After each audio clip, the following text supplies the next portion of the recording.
ABILENE FM, Abilene, Texas. Number 1 for New Country.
Can we officially...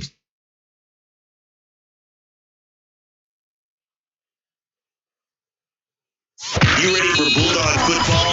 Here we go. You're ready to get loud! Loud! WYLIE Bulldog football. Powered by Taylor Electric Co-op on King 105. Well, here we go, year 20 of our coverage of WYLIE Bulldog football here on Bulldogs Live Online and Keene FM. Welcome into 2018 and welcome to 5A football here with the WYLIE Bulldogs. This is the AIM Bank pregame show, hometown service with Big Bank Convenience. AIM Bank proud to support the community and proud to cheer on the WYLIE Bulldogs. And hard to believe, Bill, that, I think we say this, or I say this every year when we start. That seems like we just did our last broadcast last year. And, of course, it was a very disappointing end of the season, a loss to Stephenville in the last district game, and a loss in the first round to Decatur. And but it still just seems like yesterday that we were doing this, and here we're back at it again. Here we go again. And got a whole new feel this year, right? Yeah, absolutely new feel. And I was thinking about it this morning, knowing that all the things we need to do to finish up, prepping for today. And here we are in our 20th year together, which it's just crazy. It's just absolutely crazy that 2 decades of being in the booth together on Friday night. We've had so much fun and seen so much over those 20 years. But just the whole magnitude of this move to 5A, and I think our first year together, the first non-district game was St. Angelo Lakeview, and the following week we were at Breckenridge. Right. And now we're 5A school and playing Georgetown. So it is a very, very different feel. Even Tuesday night, meet the Bulldogs, when I was emceeing that, it felt different. It just, as you look at the stands, it just seems like everybody has a different look on their face, but it's still just Wylie Bulldog football here on a Friday night. It is, and it's it has a different feel for me personally, because none of these kids that are seniors this year were in high school at the same time my youngest child was. So it's gotten to where I don't know a lot of the kids, a lot of the parents, lots of names I don't recognize, but I'm sure as the season goes on, we'll kind of figure all that out, and, get to know some parents and get to know some of the kids, and looking forward to it. Yeah, the whole reason we teamed up together 20 years ago, because you knew all the kids. Yeah. You had coached Little League. They went to school with your children. And now that you don't know anybody, I don't know how much we need you anymore. Yeah, I'm not sure you ever did. No, it's definitely been a lot of fun. And I think this year is going to be fun. What lies ahead for the Wylie Bulldogs in Class 5A? Who knows? I think it's anybody's guess. But I know last Sunday when I was recording the Hugh Sandifer show, just talking to him, I don't see any difference in Coach Sandifer at all. It seems like the same guy saying the same things. The players are doing the same thing that they've always done since 7th grade. I think other than a different number being in front of the letter A, I don't think that there's a whole lot of change from a mentality standpoint that at all, really. Well, he's always said that the A's don't matter. And as we speak, 3A Brock is down beating Brownwood right now. They started at 5:30, and I mean the A's. I'm not saying the A's on this Georgetown team don't matter a little bit. I mean they went within 3 points of the state 5A state champion College Station last year, and they've got 8, I think, offensive starters back and 6 or 7 defensive starters. So I mean, it's going to be a really good football team with a lot of speed and size and depth. And then it's going to be something, Trace, that we've always had the advantage with most teams we play is in the fourth quarter. We've got 2s and 3. We've got a lot of depth. Well, we're going to be up against guys this year that have more of that than we do. Yeah, so it is going to be a different feel, those games where they're kind of tight, and that Wylie's going to kind of do something towards the middle of that fourth quarter and pull away. That may be a little different this year because that other team has just as many folks standing over there on the sideline. But I know this. I know that these kids, they're looking forward to it. And I know they're absolutely up for the challenge and looking forward to being part of such a special time in the history of the school, and not just for football. I mean, I know volleyball. Matt McGraw, the volleyball play-by-play guys here in the booth, hanging out with us here for a second, and I'm sure it'll look different in volleyball too. And it's just part of the process. But gosh, this school would have it no different. Yeah, I mean, you don't go from playing Snyder in volleyball to playing Alito in volleyball, and there'd be a little bit of difference. I mean, it's just going to be it's going to make everybody step up their game all the way from tennis to football. So this means you're going to try a little harder? I'm going to try a little harder. Yeah, we'll see. Some names to look for. Go ahead. No, I was just going to say there's going to be some games tonight. Possibly might be one of them. We may be a little outsped, a little out-athleted, a little outsized, a little out-depth. But one thing we will never be this year or any other year is out-coached. And you cannot say enough about we've seen him do it for 20 years, compete against teams in the playoffs or whatever that we probably shouldn't be on the field with and end up winning. Yeah, no doubt about it. So these people still don't understand that we're not the PA guy. Right. That's what you're telling us in here. Well, we're on the radio, dude. Some things will never change no matter how many A's. No. Got a new scoreboard to look at. Oh, yeah, that Jumbotron is something else, man. Golly. It's, so there are definitely some changes. One thing that's not changing is the AIM Bank pregame show and our skate and play scouting report. We'll find out about these Georgetown Eagles here in a moment. First, let's talk real quickly about WYLIE. And, of course, I know there was a lot of talk over the summer and during camp about the quarterback position. Senior Harrison Atwood assumed would be the starter, but I know that Jackson Hanson is one heck of an athlete and a lot of playing time on that baseball team last year as a freshman. Just a sophomore, clearly was going to be on the varsity.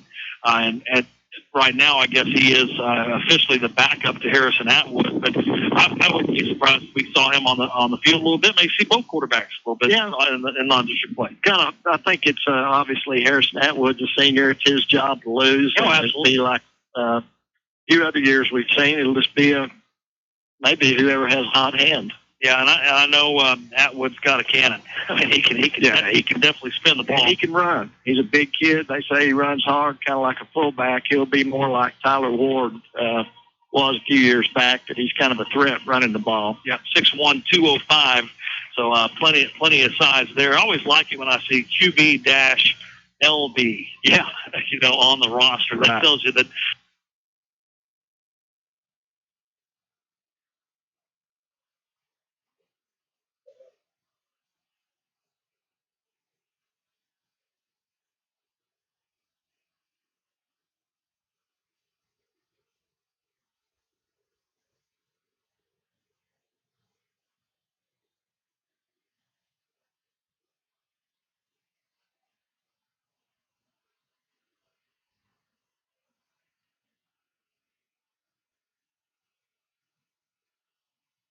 Betty Rose's Little Brisket has gotten bigger. 2 new locations for full-service dining, daily lunch specials, and a happy hour that begins daily at 4 p.m. with additional appetizers. Plus live music twice a week on the Triple B porch at each location.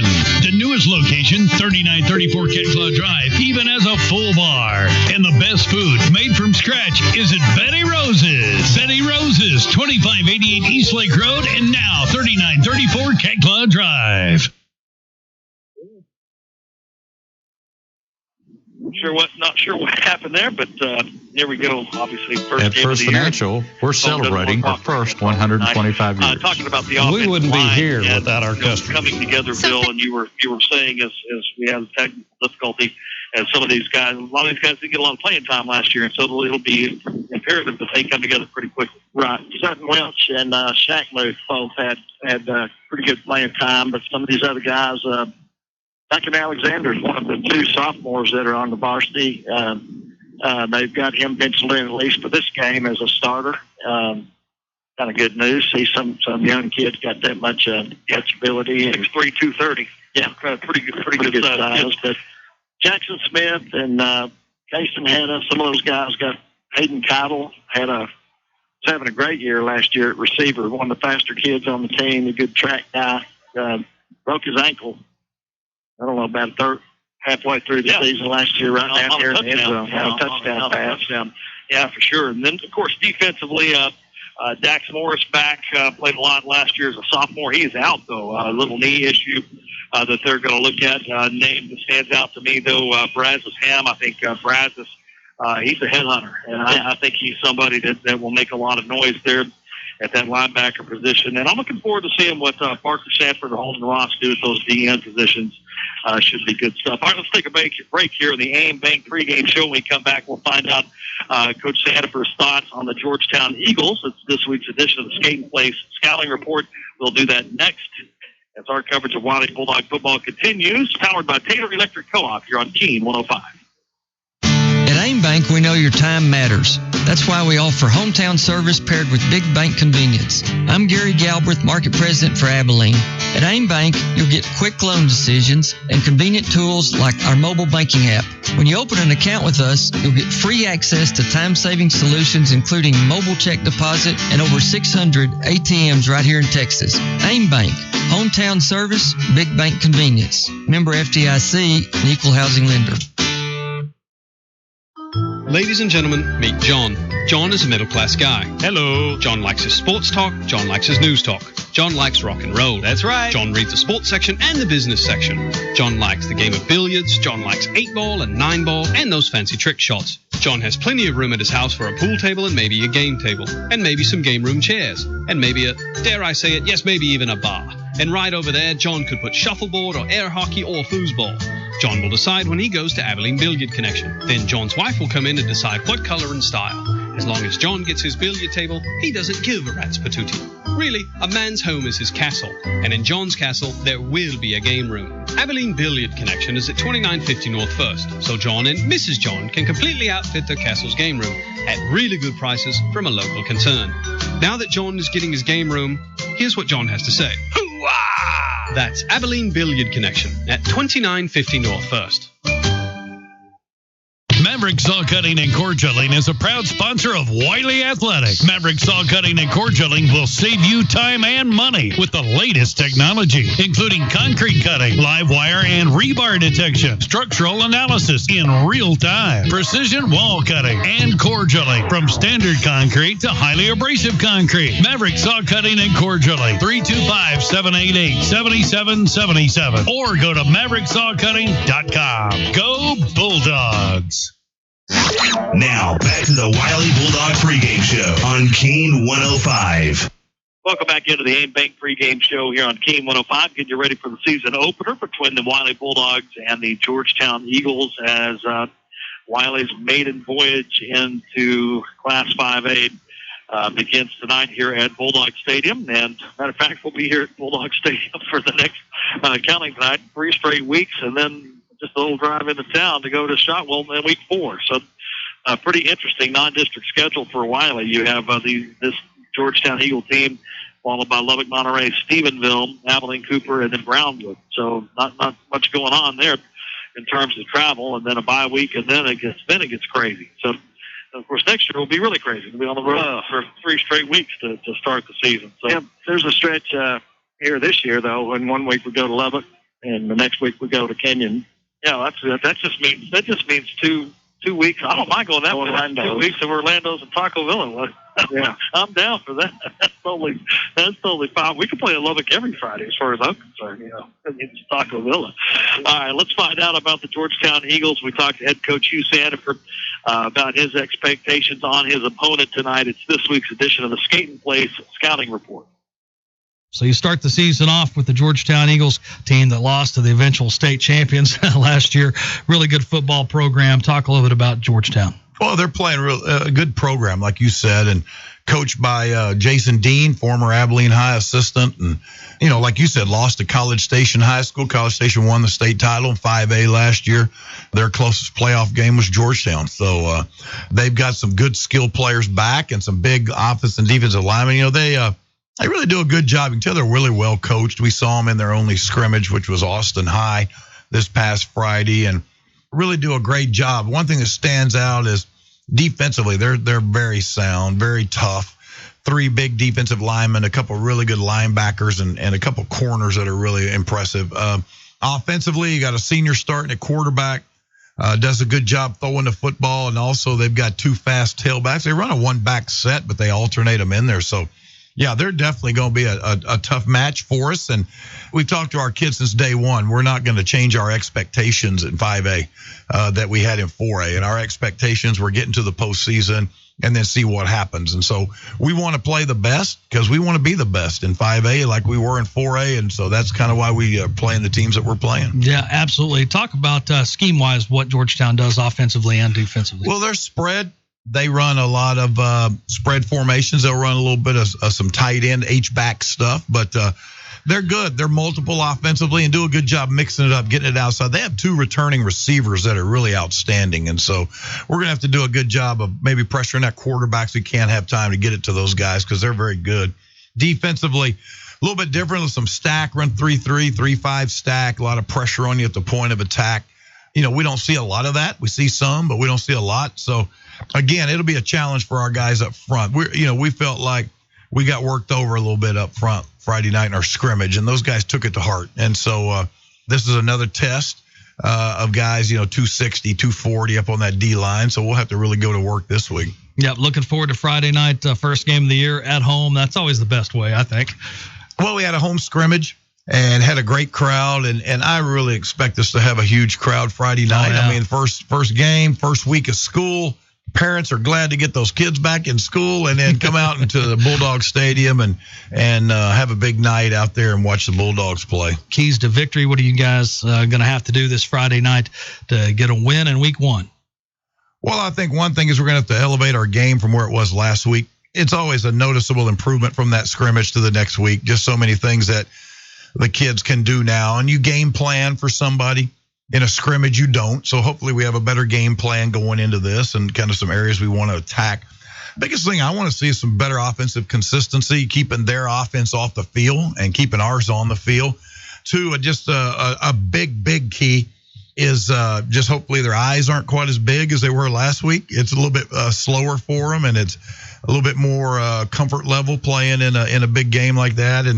And then the last thing is probably the most important thing is just that we got to be really, really good special teams. This is the week we emphasize special teams the most and start putting those guys on the field. And you don't want any major breakdowns in that area. Yeah, having fun with the new kicking rule, the kickoff rule. Yeah, we'll see.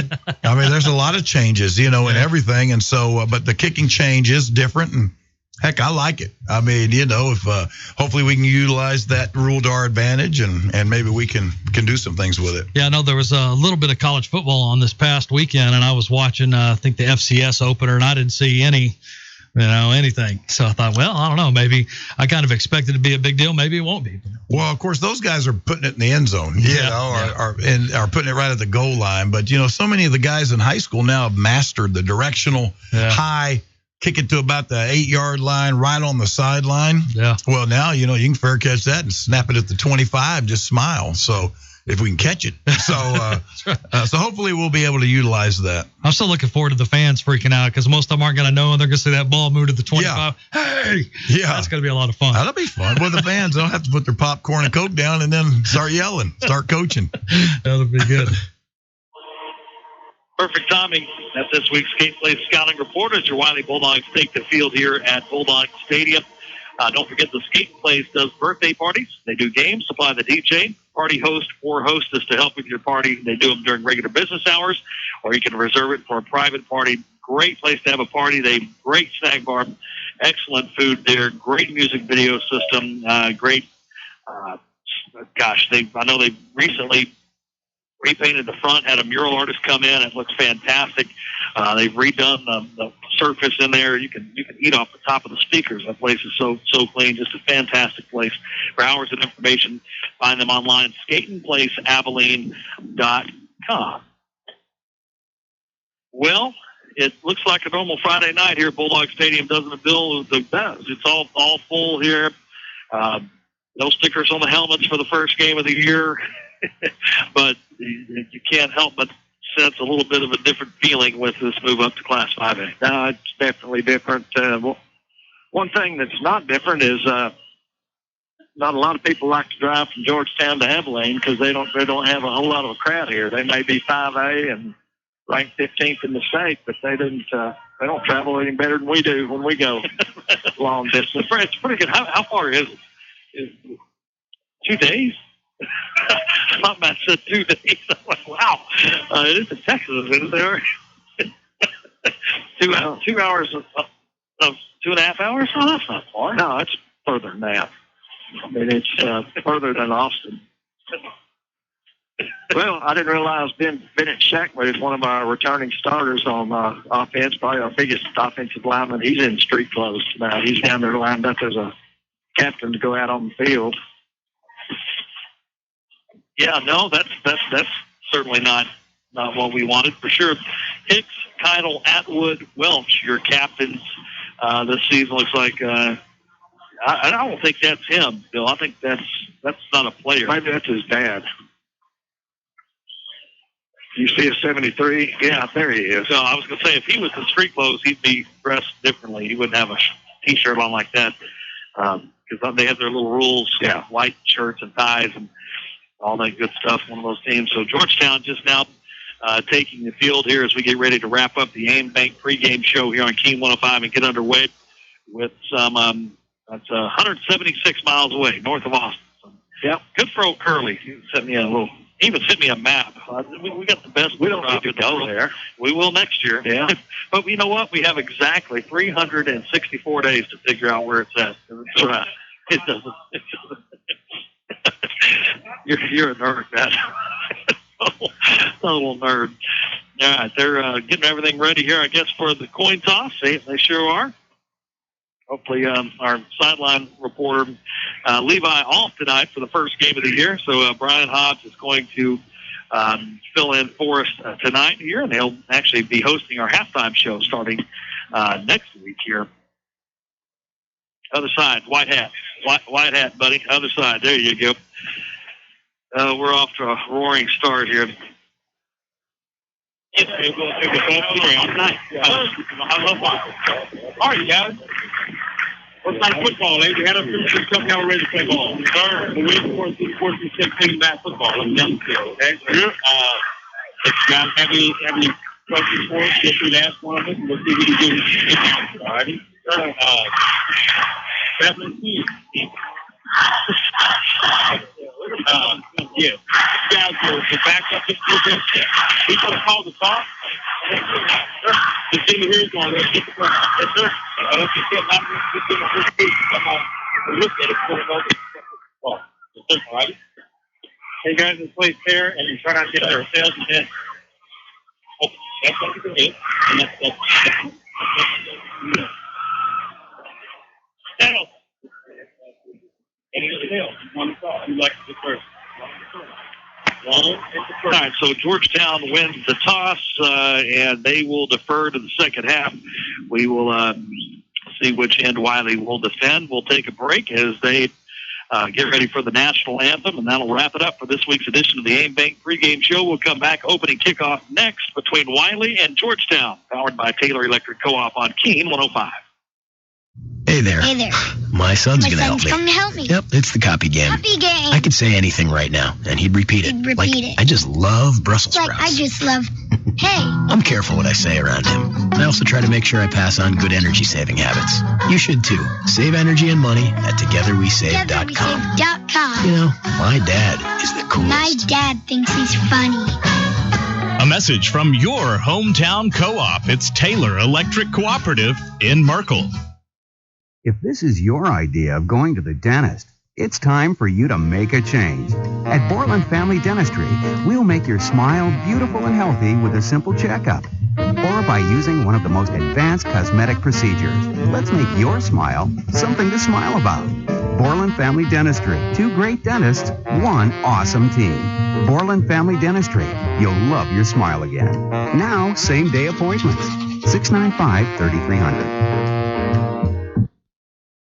You'll feel the difference when you have your AC unit serviced by ACS Heating and Air. ACS Heating and Air is family owned and operated. ACS provides service, preventative maintenance, and system replacement for commercial and residential. ACS Heating and Air also provides free estimate. ACS Heating and Air hope very much to earn your business, but their mission? To earn your trust. And don't forget to ask about the Comfort Care Program. Call 325-690-0998. You ready for Bulldog football? Here we go. You ready to get loud?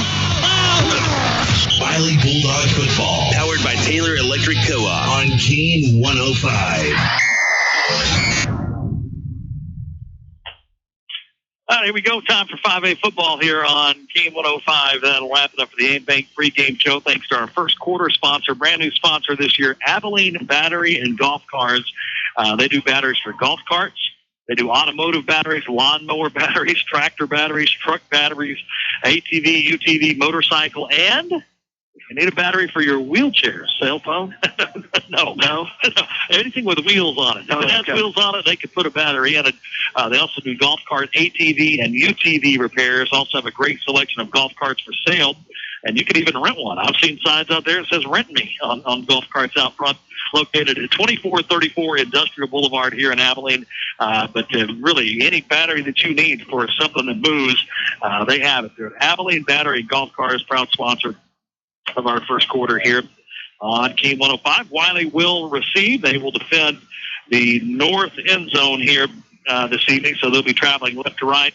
All purple. Bill, you like that look? Oh, yeah. Yeah, purple. Yeah, you got to go with that. Yeah, the whole thing. Remember last year, maybe the last home game, they came out and had black pants. We got to add that to our wardrobe. Choosing not to go with them tonight.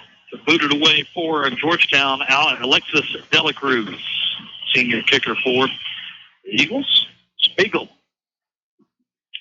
Kick on at the 9-yard line and return left, going to get it out to about the 23-yard line. This is the first year of that new kickoff rule. You can call for a fair catch inside the 25-yard line, and you get it at the 25-yard line. I don't know if you knew that. Yeah, no, I did. But we'll see if teams do that. Just trying to cut down on big licks. Yeah, Yes. sure are. All right, Harrison Atwood. Been looking forward to this for a few years. I remember talking to his dad his sophomore year when Zach Smith was the quarterback and went to the state finals. He was upset that year because he didn't get a chance to compete for the starting job as a sophomore. So this kid's been wanting to play a long time. Yep, and he is going to throw on first down except for a Pest Patrol penalty flag. I think we have some movement up front, and there was movement. A delay of game. That's a very interesting penalty.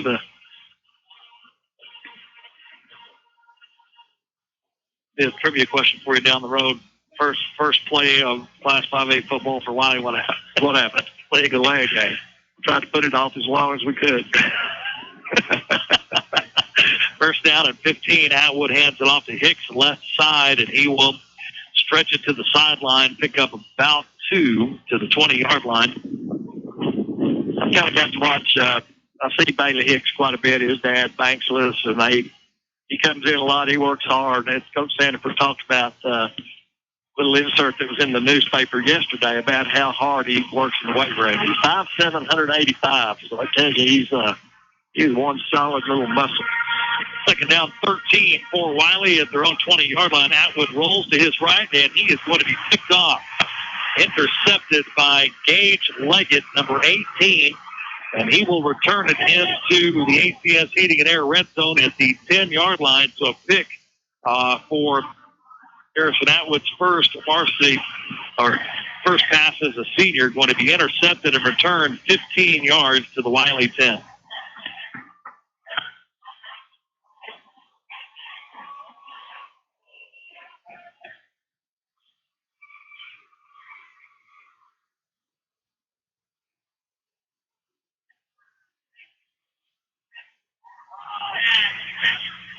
Run right side for the Eagles, and Halden Ross going to be in on that stop there, along with Brody Baker, number 88. And Georgetown going to go quick. Twin both sides, pistol formation, and now they're going to shift the back to the right of the quarterback. Jackson Ciosa going to throw right side on the slant. Got his man, and that is going to be a quick touchdown. Isaiah Fillmore on the reception. And they are going to run as fast as they can and set up the swinging gate. Now, they will go for 2 here.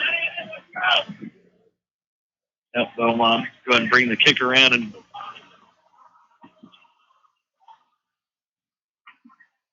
not the welcome to 5-8. Now lost one right there. Interception at 2 plays later, a touchdown. So they're going to be down 6 points because that is wide to the left. So let's do this over. Yeah, let's just start again. 10 minutes, 46 seconds on the clock in the first quarter. Wylie down 6-0 here on Keene 105. First Financial opened for business in 1890, so this marks our 125th year serving the people of Texas. Through that time in an ever-changing financial landscape, we've continued to thrive. How? Our customers. We wouldn't be here without you. So thank you for coming to us to help grow your business, buy a house, save for college, plan for retirement. Thanks to you, after 125 years, we're just getting started. First Financial. You first. Member FDIC. Equal housing lender. Now, back to Wylie Bulldog football. Powered by Taylor Electric Co-op on Kane 105. So interception on the second play from scrimmage for the Wylie offense gives Georgetown the ball at the Bulldogs' 10-yard line. Didn't take the Eagles long to capitalize on that. Touchdown pass from Siosa to Fillmore. Luckily, they missed the extra point. Maybe that'll come back on them, huh? I think we've got a couple of good little cornerbacks, and Gus Davis and Jaden Spiegel, good little athletes, but they're both 5'7". Had a little bit of a height disadvantage there on that touchdown pass. Jaden Spiegel going to haul in this kickoff. Here we go. 3-yard line. He's got room to run. He's turned up as the kicker to beat, and he is going to be gone. Jaden Spiegel, the 2015-10 Wylie Bulldog touchdown. Take that. Yeah, get you some of that. No Pest Patrol penalty flags on the field. Great block out here at about midfield, right in front of the Wylie bench. Not sure exactly who that was. But that is how you draw it up there. And so Spiegel with a 97-yard kickoff return to answer the Georgetown score. See who we got on the kick here. Is that number 30? That would be Landon Bible. There we go. 20. Jackson McHayden. Kick is up and good. So, there you go. Catch your breath here real quickly. 10 minutes and 32 seconds into the game. Your score, Wylie 7, Georgetown 6. You're listening to Bulldog Football powered by Taylor Electric Co-op on Keen 105. Bobcat of Abilene, the power behind your work. Over 30 years in sales, rental, parts, and service. If you have a job to do, we have the right tool rental. If you have questions, we have your solution. Visit Bobcat of Abilene today at 2257 South Treadaway. Active military, law enforcement, and first responders receive 10% off all equipment rentals. Bobcat of Abilene. Over 30 years in sales, rental, parts, and service. Bobcat of Abilene, the power behind your work. Now, back to Wylie Bulldog football. Powered by Taylor Electric Co-op on Kane 105. Big Country Tire scoring summary. That's an easy one. 97-yard kickoff return by Jaden Spiegel. How about that? They don't really get much easier than that. Extra point is good. A set of 4 new BF Goodrich passenger light truck tires from Big Country Tire no later than September 4th, and get a $50 or $70 MasterCard reward card. So make sure you get moving over there by Tuesday. Kickoff going to be caught at the 20-yard line, return to the 30. A couple of good tackles there. Number 40, Razisham, that shot there. And Kenneth Bland, the third, number 25, in on that tackle as well. I think he's the first 2 or 3 we've had in 20 years, isn't he? Like I don't remember any 3 sticks at the end of anybody's name before, so I don't remember 2. Well, if you're the second, you're a junior, remember? Yeah, but sometimes some people do 2. I got you. 3 wide receivers on the formation, quick pass, and that, oh my gosh, almost intercepted by Gus Davis. Now, it would have been a spectacular catch. He had to dive for it. The wide receiver out here to the left, I think that was Johan Salas. 15, Corey Coleman. And he actually looked like he went on a deep post. Quarterback threw an out route. Quick pass to the right side. It's going to be caught by Dylan Cahill, number 20. Tackle going to be made by McHayden.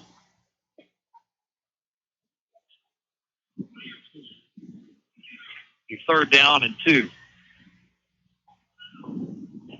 Georgetown at their own 38-yard line. Hand off left side and cut back there. Nice run there by number 21, Xavier Torres. And that will be a Black Plumbing first down for Georgetown. As Sam loses his hat, wants to take a play off. First down and 10 for Georgetown. at their own 44-yard line. They like to go fast, don't they? Trips out to the right, pistol formation. Tied in over here to the left side. Look, play action pass, wide open. Receiver there, finally going to be tackled. That's Noah Drum, tackled by McAden, but that will be another first down into Wylie territory at the 38-yard line. I'll tell you what, they make it really, really hard to substitute, and they spread this field out really wide, leaving some big seams here. Wide receiver screen going to be caught. Great job there by Brad Sam. That's exactly how you do it. You attack that inside blocker, and that's what he did, and blew up that wide receiver screen. It was caught by Coleman, but dropped for only a 2-yard gain by Brazos Ham. That was textbook right there, wasn't it? It was. 3 wide receivers, and the nickname for that little fullback position, the sniffer back. Is that right? He basically lined up just behind the line of scrimmage between the guard and the tackle, and he's so close. I don't even want to ask you why. That's what they call it, the sniffer back. He's pretty close to the rear end of the line. That's the truth. That's what they call it. 3rd down and 8. After that incompletion at the Wylie 36-yard line. Georgetown here, a couple of first downs on this series. Here, let's make a play right here. Siosa back to pass, looking right side. Boy, that ball took forever to get there. Receiver's going to step out of bounds, but that will be a first down. That is a big-time throw. When you can throw from the left hash almost all the way out to the far side of the field on the sideline and complete it, that's a big-time arm right there. First down for Georgetown at the Wylie 24-yard line. 4 wide receivers this time for the Eagles, 3 left side.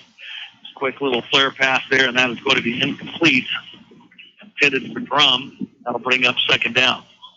Defensive lineman here that we don't remember from last year, number 61, Cameron Brown, 6'2", 250-pound senior. He must have moved in. I looked on the roster from last year, didn't see his name. Good-sized kid, 6'2", 250. 2nd down and 10 for the Eagles. 3 wide receivers tied in. Inside handoff going to be blown up. There we go. Immediately. Brody Baker in there. Who else is that? That was actually Dayton Barnes. Number 6'7". Playing nose guard. 5'8", 225. Yes, that's kind of nose guard we like, right? That's right. We've been a few fire plug up in there. That's right. Remember old Bobby McMillan? He was one of the better ones, boy. 3rd down and 12. Ball at the Wylie 26-yard line, right hash, 3 receivers at the wide side of the field. Wide receiver slips screen again, and Brazos Ham he didn't make the tackle, but he blew that thing up enough where Brody Baker, also Gus Davis, Jacob Rogers were all able to finish it off.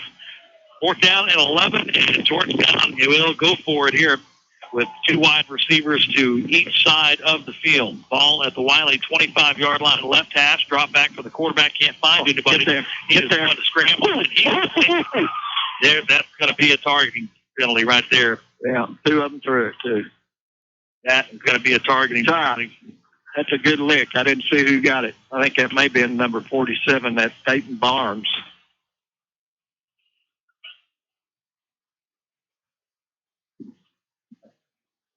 Unfortunately, they're going to pick it up. They called a block of the back penalty. Holding. And a holding penalty. All right. Okay. Well, they threw that right when he hit. Yeah, they did. Yeah. That right there, that's dodged the bullet. That was seeing worse. We've seen penalty flags on worse places than that. Yeah. Last couple of weeks on television, I promise you. All right. So Wylie will get the ball back here with 7:36 remaining here in the first quarter at their own 23-yard line. What a great shot by Gus Davis. That helped things tremendously. Atwood throws it out left side to Hayden Keitel. Going to be caught. Give him a little confidence after his first pass being intercepted. Good catch by Heidel. Heidel's a good-looking kid. I liked him first time I saw him. 6'1", 175. He's one of those kids that runs with his knees really high. Looks like he's flying. After the Keitel reception, it'll be 2nd down and 6. Atwood going to delay handoff to Hicks, looking for some room to run. Can't find anybody, and a pest patrol penalty flag on the field. Remember, when you see yellow, think pest patrol. Wait the call here, and I think it's going to be against Wylie. Either a hold or a block in the back. Giving the Georgetown coach his option. Just wonder how that game came about, Wylie playing Georgetown. I bet you, did he say anything about that during the coach's show? I think he knew the coach. Or no, not really. And if I remember right, back to last year's show when the schedule was kind of put after the reclassification, when he's at that meeting, once they know where they're at, they start talking to each other. So it seems like maybe, if I recall, that happened somewhere along those lines. So the holding penalty will move it back to the 17-yard line.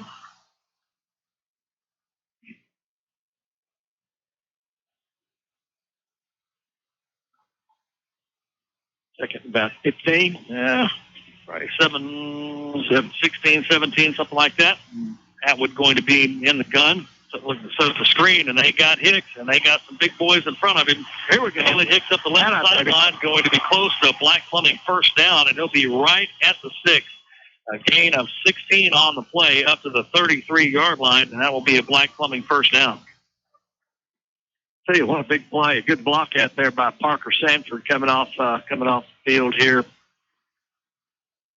Play took a long time to develop. You thought somebody probably had sniffed it out, and there wasn't anybody to get it to. But Atwood did a great job of hanging with that play. Wylie always a good screen team. The first down and 10 here at the Wylie 33-yard line. Quick pressure on Atwood, and he just did the right thing, just kind of run forward and see if he can get back to the line of scrimmage. I think he probably might lose half a yard there.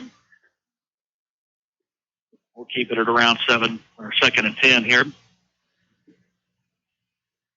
Brody Baker coming in the ball game on offense at tight end. Brody's big brother ABILENE playing for UTSA. I guess he's in his senior year up there, down there this year. Hard to believe. Isn't it? Atwood back there we go. And that is a good throw going to be caught by Calvin Tyner, number 5, a 9-yard reception up to the Wylie 43-yard line. Like he might have, that's going to be close enough to maybe measure. I mean, it is right on the sticks. They're going to call it. Now, they're going to call it 3rd down and 1. So 3rd and 1 for the Bulldogs at their own 43-yard line. Ball on the right hash. Full house backfield behind Atwood, who's going to be under center. There he is. The action pass. He's got his man, and it's going to be caught. Oh, my gosh.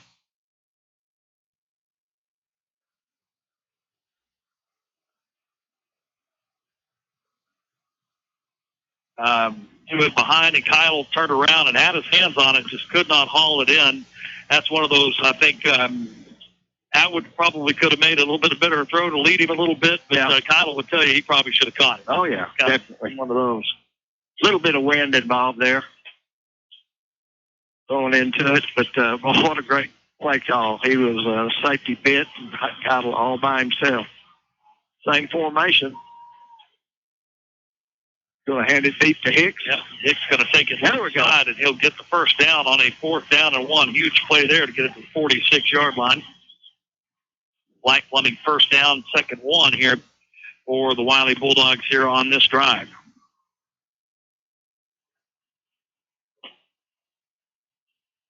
My old buddy Hilton Kalapashu getting a start there on the offensive line as well as the defensive line.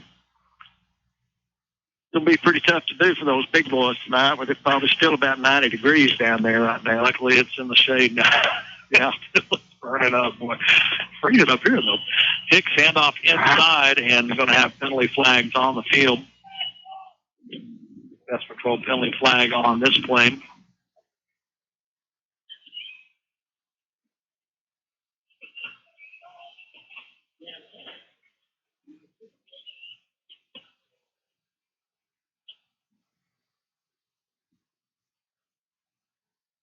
Oh, a hold. Come on.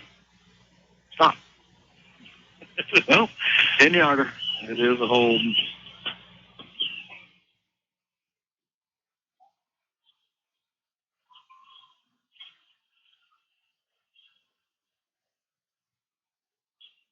Logan Hollenbeck coming in the ball game at one of the backs. He'll be the only back in the backfield. It'll be first down and 20 back at the 36-yard line. Reverse action to Hicks, and he spins off a couple of defenders. And one of the things I love about Bailey Hicks is he's tough, boy. He gets that penalty, gets the holding penalty back. It's pretty good balance, too, there. Going and taking a pretty good shot in the defensive back and spinning out of it and staying on his feet for about another 5 yards. Got the penalty yards back, didn't he? Sure did. Second down and 10. Look at that big yellow sign over on the other sideline. It says third or fourth and short, hard count. Guess they've done their scouting. Coach Sanders. And off to Hicks' right side this time, and he will spin off of a defender there, number 6. Mason Meyer had his hands on him for a moment, and he'll be sworn by a few more Eagles, but gets into the Eagle territory for a gain of 5, 49. Coach Sanford upset about something with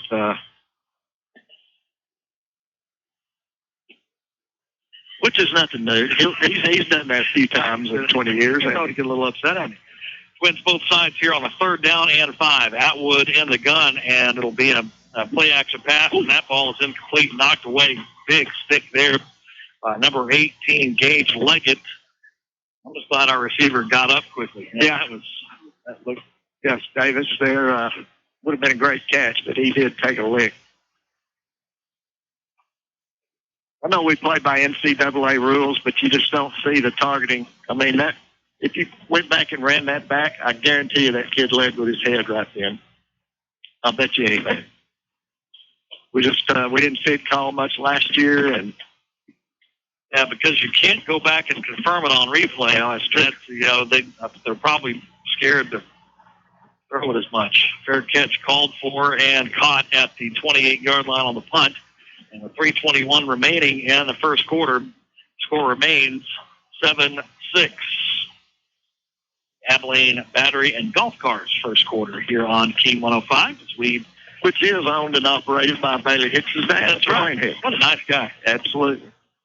There was a golf cart in there that I'm telling you, this time next year, you'd be owning it. Yes, sir. It was beautiful. I just wanted to sit in it. I didn't want to leave. All right, first down at 10 for Georgetown. Wylie at their own 29-yard line. Handoff inside goes to 21 Xavier Torres. I missed that. Yeah, I'll tell you what, Dayton Barnes, number 47, is making some noise here early in this ball game from him. I guess he's kind of got him lined up as a down lineman, got his hand on the ground. You just don't see Wylie line guys with running back numbers playing on the defensive line very often. Wide receiver screen again, and guess who blows it up again? I'll tell you what, Brazos Ham is putting on a clinic on how to stop the wide receiver slip screen. 3 in a row now. They might as well quit running that. It ain't going to work. Not with number 40 standing out there. Excellent. Jason Hanna getting his first playing time of the night there, inside linebacker. How many times I'll call him by the wrong name this year? Yeah, between the Grants and the Hannas, they had. Here we go. Pass is going to be incomplete, intended for Corey Coleman and high, and that'll bring up fourth down. Surely a punting situation here for Georgetown. Fourth down and 10 at their own 29. That's all 3 and out. Nice job by the defense there.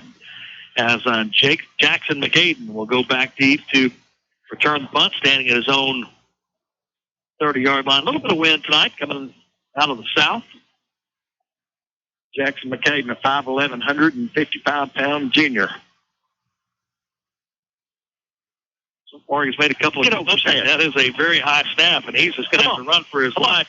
Brazos Ham almost has him, and then now he's finally be tackled at the 21-yard line. Good stop by number 38, Parker Sanford, and Wylie going to be in business at the Georgetown 21 after a bad snap on the punt. Excellent. Well, the bad snap. Hunter did a good job of going up and grabbing it with one hand and got a good bounce. Came right back up to him, but somebody was back there putting pressure on him. I think it was Brazos Ham. Didn't give him a chance to get it off.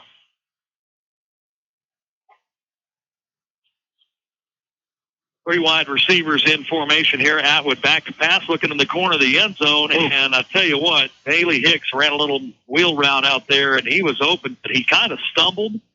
And it was right about the time Atwood threw that. I don't know if you saw that, Bill, but yeah, right as Atwood threw it, Hicks stumbled. I think that ball would have been on the money if Hicks wouldn't have lost his footing a little bit. So the incompletion will bring up second down and 10 at the 21.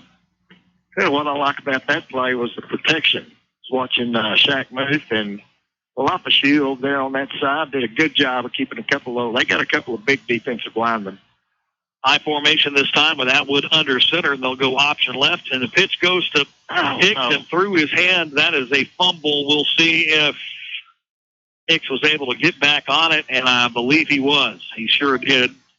That'll move it back to the 28-yard line, a loss of 7. At least we still have the ball.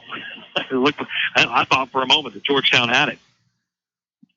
1:40 remaining in the first quarter. Wylie 7, Georgetown 6. If you weren't here for the beginning, second play from scrimmage, interception for Atwood, and 2 plays later, Georgetown scored. Then the ensuing kickoff was taken to the house by Spiegel from 97 yards. That's how we got to the 7-6 score. Georgetown obviously missing their extra point on their lone touchdown. Atwood, I don't know if that was a called quarterback draw or he just didn't like what he saw, but he's going to end up being slung to the ground by number 37, Taylor Bell. And you can definitely see, Bill, non-district. Of course, Wylie's always played a lot of non-district opponents that were pretty healthy. But just the size of the Georgetown team is different. You don't really see that as much.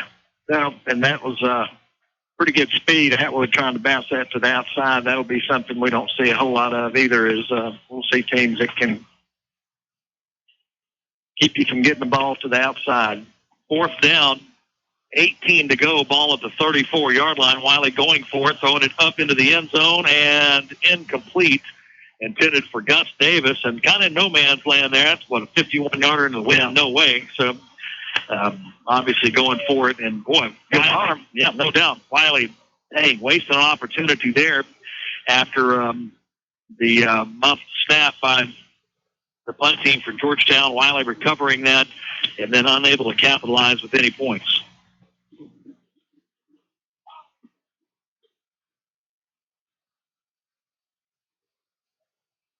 Good. Georgetown's had 2 possessions, and we've had got them 3 and out on one of them, and got passed there by Siosis. He rolled to his left, intended for Coleman. Incomplete. Good coverage over there by Braxton Ward.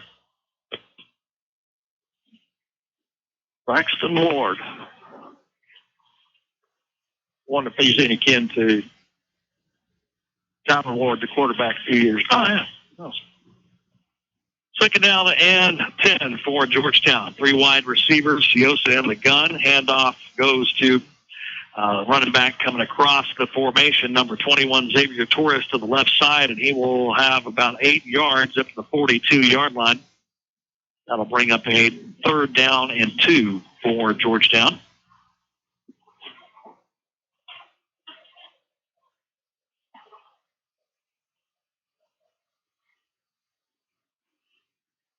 Got to check in with Brian here in a moment at the end of the first quarter on our Nelson Construction sideline, Mike. But we are through our Abilene Battery and Golf Cars first quarter here at Bulldog Stadium. Your score, Wylie 7, Georgetown 6.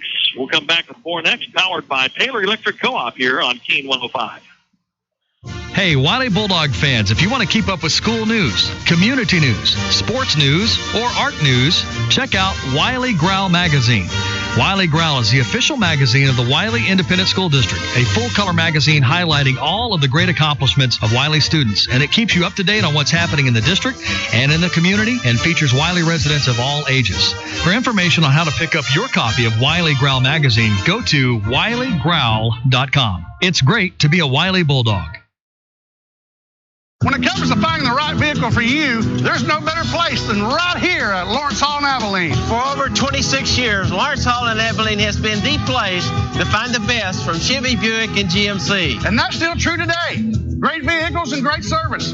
We're your West Texas source for all your vehicle needs. So the next time you need a new car, truck, or SUV, come see us here at Lawrence Hall in Abilene today. Voted Abilene's best new car dealer for over 20 years by you, our customer. Now, back to Wylie Bulldog football. Powered by Taylor Electric Co-op on Kane 105. Time for our Ski Connection second quarter. Ski Connection, official outerwear provider of the Bulldogs live online broadcast team. I bet you wish you'd have brought your outerwear with you tonight. It is really about 62 degrees in here tonight. Up here, Ski Connection, your full-line North Face dealer, Under Armour dealer, Spider. They also carry great products for Patagonia, Nordica, Marker, Thermosilk, and a whole lot more. Stay warm, dry, and stylish. Whether in Abilene, the big country, or on the ski slopes, 2950 North 1st. Online at AbileneSportsConnection.net. Let's go down to Brian Hobbs on our Nels Construction sideline. Mike, were you able to get any coaches' thoughts there at the end of the first quarter? Yeah, he told them, it's 4 quarters. Keep up boys, keep the intensity, and good way to, settle the nerves down into, we got the momentum on our side. Just keep the plays going. Yeah, good stuff there. Third down and 12 here for Georgetown. Get there at their own 32-yard line. And that's going to be a sack. They do get there as per your request. Number 47. Nice job there, Dayton Barnes. And that'll bring up another punting situation for the Georgetown Eagles. 3 possessions for Georgetown, 3 stops by this Wylie defense. Good job. You talked to a lot of people around this week, the last couple of weeks, when we started hearing about how good Georgetown was and how many starters they had back from that good team. Another bad snap rolls back to him, but he's able to get it off. Yep, nice low end-over-end kick. Wylie will just get away from it. Good decision there by Jackson McAden, and the Bulldogs will get the ball with 10:56 on the clock here in the first quarter. Yeah, you think about this Wylie defense. They had their back against the wall on that first possession for Georgetown after the interception at the 10. But other than that, Georgetown hadn't put together a whole lot here. Yep.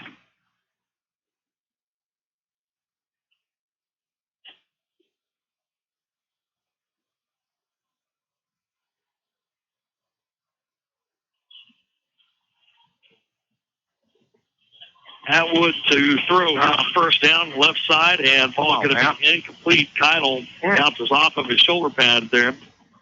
And he slipped coming out of his break, went to the ground, had to put his hand down, came up just a little out of sorts. So a good throw by Atwood. Good protection. Moving the pocket a little bit there, rolling Atwood out to his left that time. That'll bring up second down and 10. 7-6. Wylie's touchdown, a 97-yard kickoff return. How about that? Yeah. We've gone whole years about having kickoff returns for touchdowns. That's right.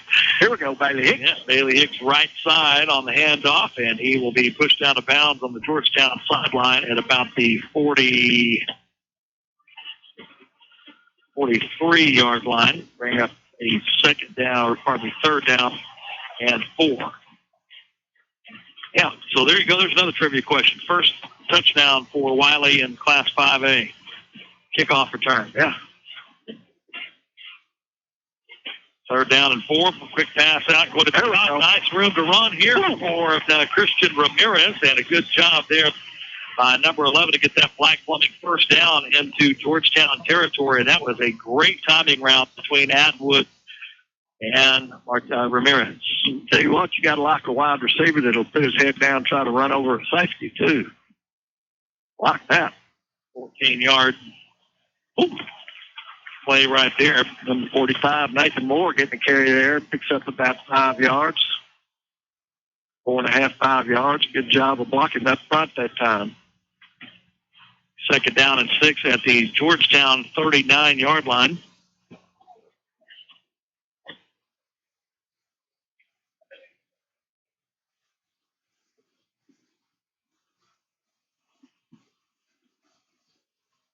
Two wide receivers in the formation. Three. There's one right there flexed at the left-hand side of the line there. Atwood's going to roll to his right. Can't find anybody, and he will be slung down from behind. Might have picked up a yard there. They're going to spot it at the 37, so he actually gets 2. But these guys from Georgetown are kind of wondering what the heck's going on. The last game they played was against College Station last year, and it was a 3-point loss, and College Station went on and won state. And here they're out in the middle of West Texas with, you can hear people doing a little early dove hunting and cows, and they can't even get ahead of it. Better not be hearing anybody doing any early dove hunting. It's long, buddy. 3rd down and 4. Pass is going to be caught by Logan Hollenbeck. Going to be short of the first down at the 36-yard line, so a gain of 1 on the play. And I would assume 4 down territory for Coach Sandifer. They better hold that yellow card up real high here. Don't jump on the hard count on. I think we're going to have a timeout. So Georgetown will elect to take a timeout here on a 4th down and 2 at their own 35-yard line. Wiley will discuss what play they want to run here on the sideline. With 8:58 remaining in the first half. 7-6. Wiley leads here on Keene 105. The Wylie All Sports Booster Club is a proud supporter of Bulldogs Live Online and their broadcasts of Wylie Sports and exists to support all Wylie sports. Reason number 1 why you should become a member of the Wylie Booster Club. Did you know the Booster Club gives additional financial support to all sports, helping out where funding stops? This kind of support is impossible without the support of Wylie fans like you. Be a part of this by joining the Wylie All Sports Booster Club today. For more info, check our website, AbileneWylieBulldogs.com. Now, back to Wylie Bulldog football. Powered by Taylor Electric Co-op on Keene 105. Oh, man. Georgetown with a timeout on the field. Wylie with a 4th down and 2 at the Georgetown 35-yard line. Last possession, Wylie had 4th down and 18 at the Georgetown 34. So obviously, clearly, if they're going to go for it on that, Coach Sandifer, I think, is going to take a timeout, and he will as well. So it's an opportunity here from another one of our sponsors here. So timeout on the field for Wylie, their first of the first half. We'll come back with more next here on Key. Wylie School District has remained an athletic and academic powerhouse by dedicating itself to hard work, determination, and creativity. In much the same way, Abilene Teachers Federal Credit Union has remained a reliable source of great service and products since we were founded in 1950. Our 5-star rated mobile apps let you conduct banking at your convenience whenever and wherever you choose. So if you live or work in Taylor County, you're one of us. Join ATFCU and experience the team spirit that's kept us going for 65 years. But more importantly, for this game, go Dogs! Now, back to Wylie Bulldog football. Powered by Taylor Electric Co-op on Keene 105. All right, so Sandifer elects to take his first time out here of the first half on this 4th down and 2. 2 wide receivers to the right. 2 backs in the backfield. Howard going to roll to his right, throws it up, and incomplete, knocked away by Taco Williams. Well, Taco's all upset because he dropped that, but it would have cost his team about 20 yards on a 4th down pass if he'd intercepted it. Woo! Rock, 34-3 over Brownwood, 4th quarter.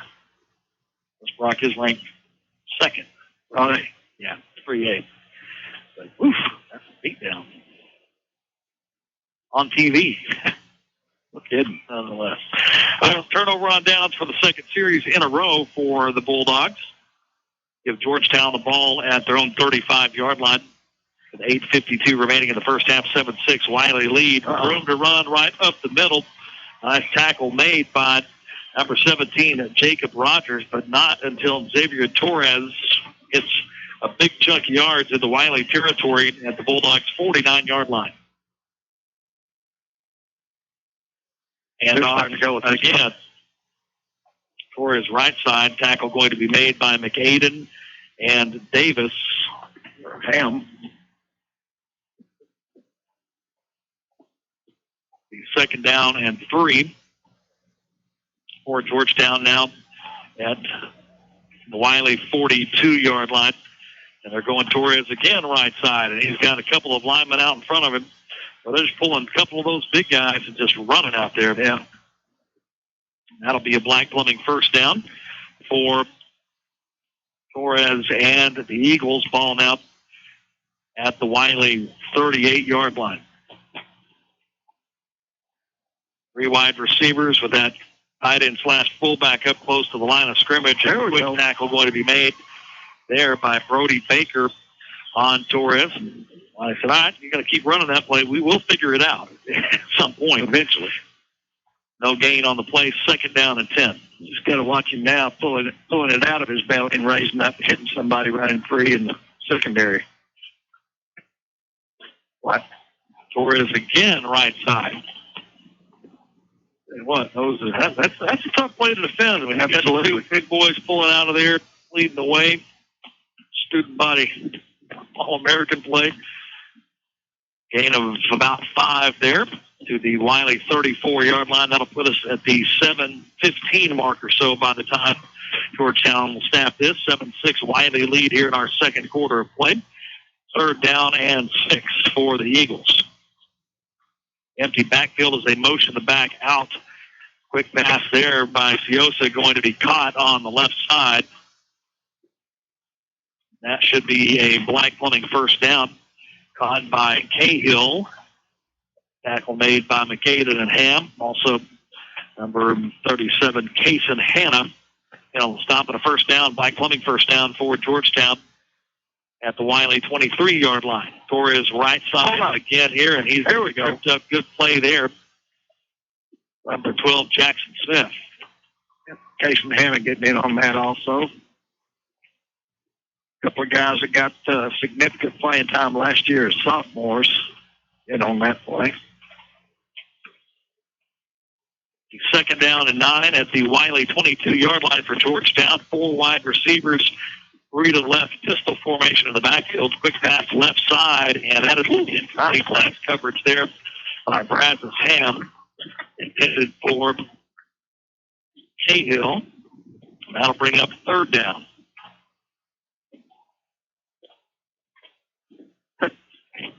Never ceases to amaze me. Wow.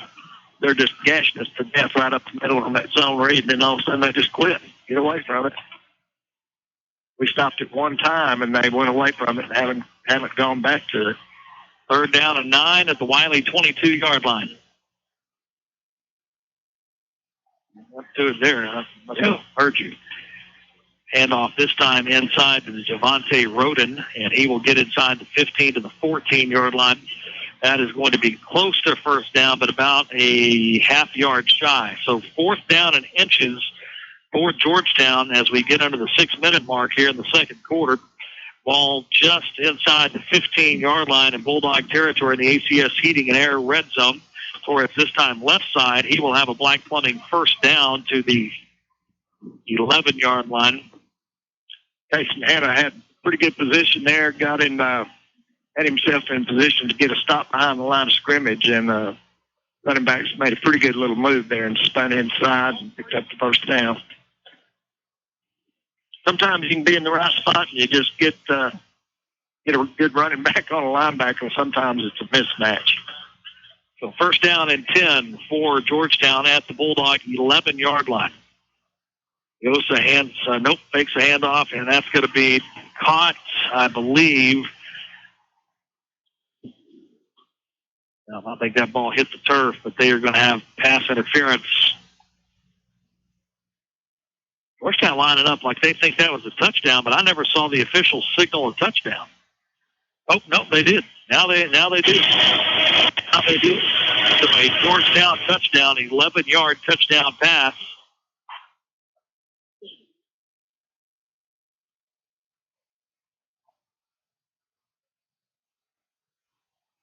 Siosa's second touchdown pass of the night.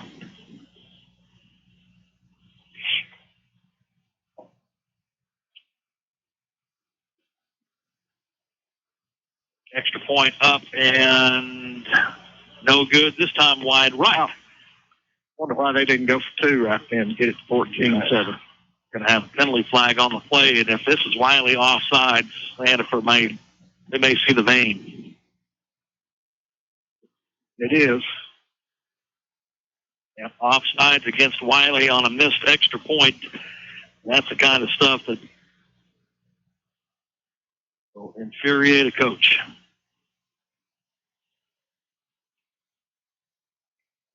Didn't see anybody jump. Must have been somebody lined up. Lined up. Hand right there in the old neutral zone. Well, I'd say this kicker better make this one. He may lose his job. Yeah, I think Nick Penner is at number 38. Kind of hard to tell from this angle. Yeah, he drilled that one through. Okay. I missed much more. Alexis Delacruz, the kicker there, and with the reprieve, it is good. With 5:19 remaining first quarter, your score at Georgetown 13, Wylie 7. We'll come back with more next. You're listening to Wylie Bulldog Football, powered by Taylor Electric Co-op on Keen 105.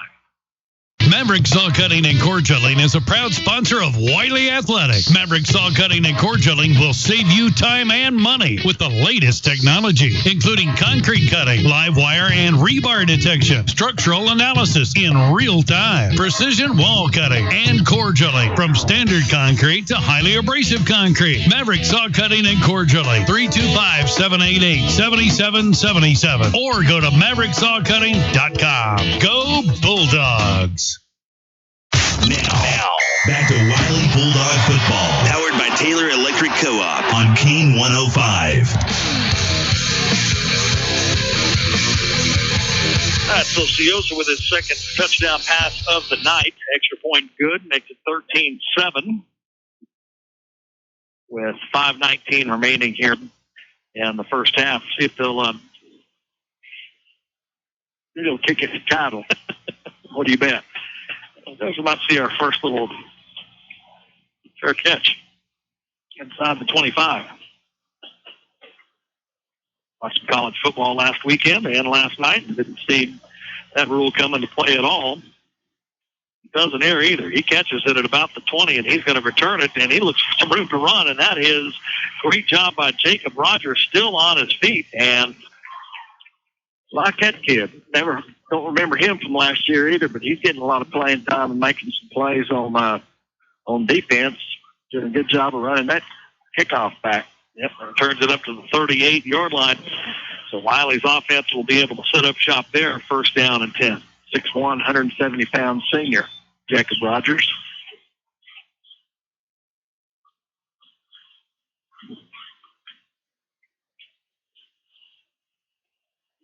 Number 87, Cade Weaver, coming in the ball game at wide receiver. Cooper's playing Keller tonight, right? Is that right? Down 34-6 is Cooper. Yes, with 11:38 left in the half. Assuming this tweet is right, it is Peanut's tweet. So isn't Peanut usually right half the time? All right, fake handoff here by Atwood, going to roll to his right, and we'll throw it downfield, and that's going to be caught but out of bounds. Nice effort there by Calvin Tyner, but just couldn't quite keep those feet down. He had to really dive into the white to catch that. So incomplete, second down.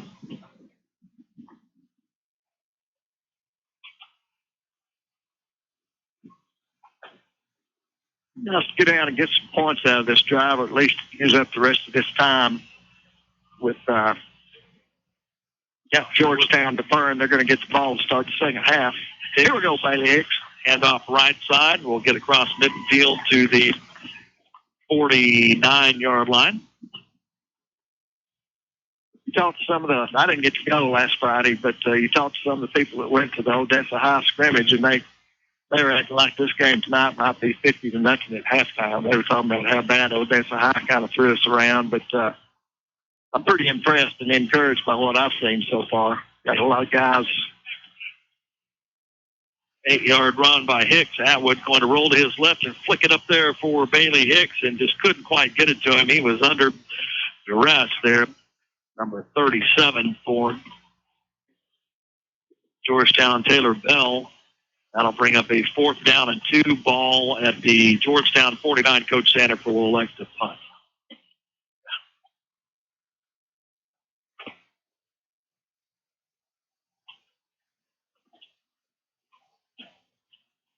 Atwood so far, first half, 5 of 14, 44 yards, and a pick.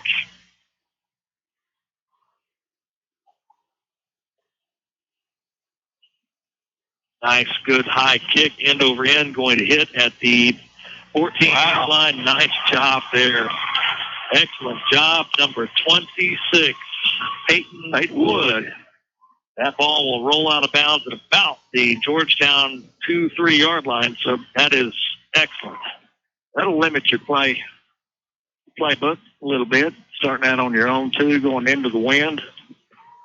4 minutes to go in the half. They better get pretty good yardage on first down. Coach Sanford likes to call timeouts in this kind of situation. Yep, and he should have 2 left. I like the new Jumbotron, but I'm not a big fan of that little scoreboard there on the bottom, and it doesn't. No, I guess the timeouts are the bars. I think the timeouts are the bars on the logo underneath the logos, because each team has had a timeout, and each team has 2 bars underneath their logo. So must be the timeout indicators there.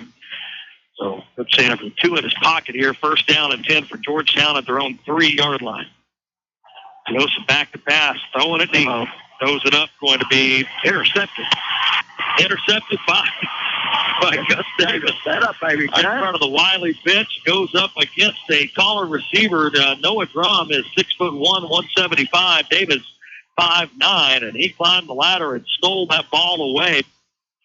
And Wylie will have an opportunity here at their own 29-yard line. What a play. That's kind of textbook there. He's running stride for stride with him, turned around, got his head turned around, found the ball, just went up and got it. Tell you what, half that interception should go to Peyton Wood. That's right, for that punt, kicking it inside the 3-yard line. Look at the penalty flag flying here. Man, we're getting a lot of penalties. Nathan Moore, that one's a long way from the play.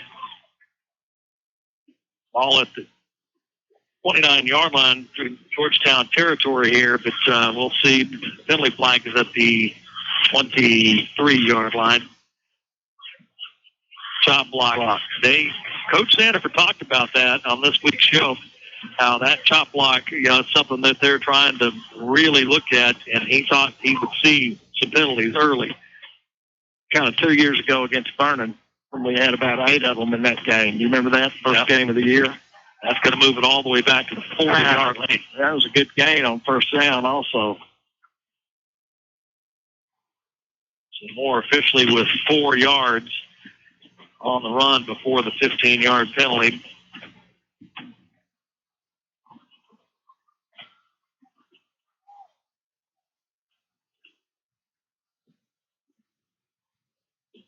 So it'll be first down and, well, they're going to keep marking it off.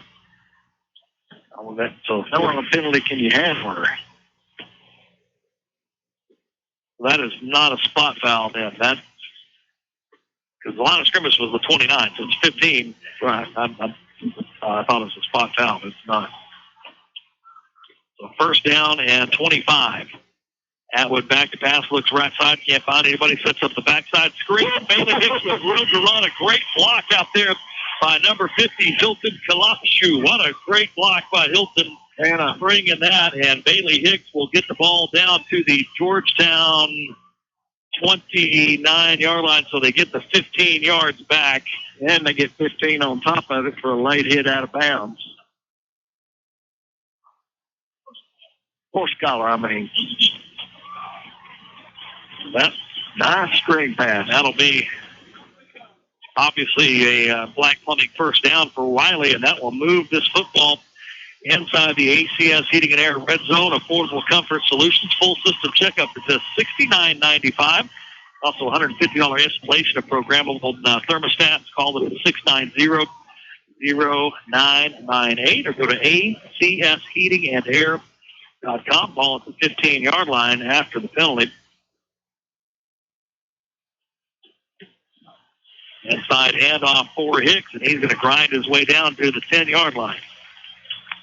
And Hilton Kalapshu got an unbelievable block on that screen pass. That is something good to see. And something that young man, probably most of our listeners don't know, is he's legally blind.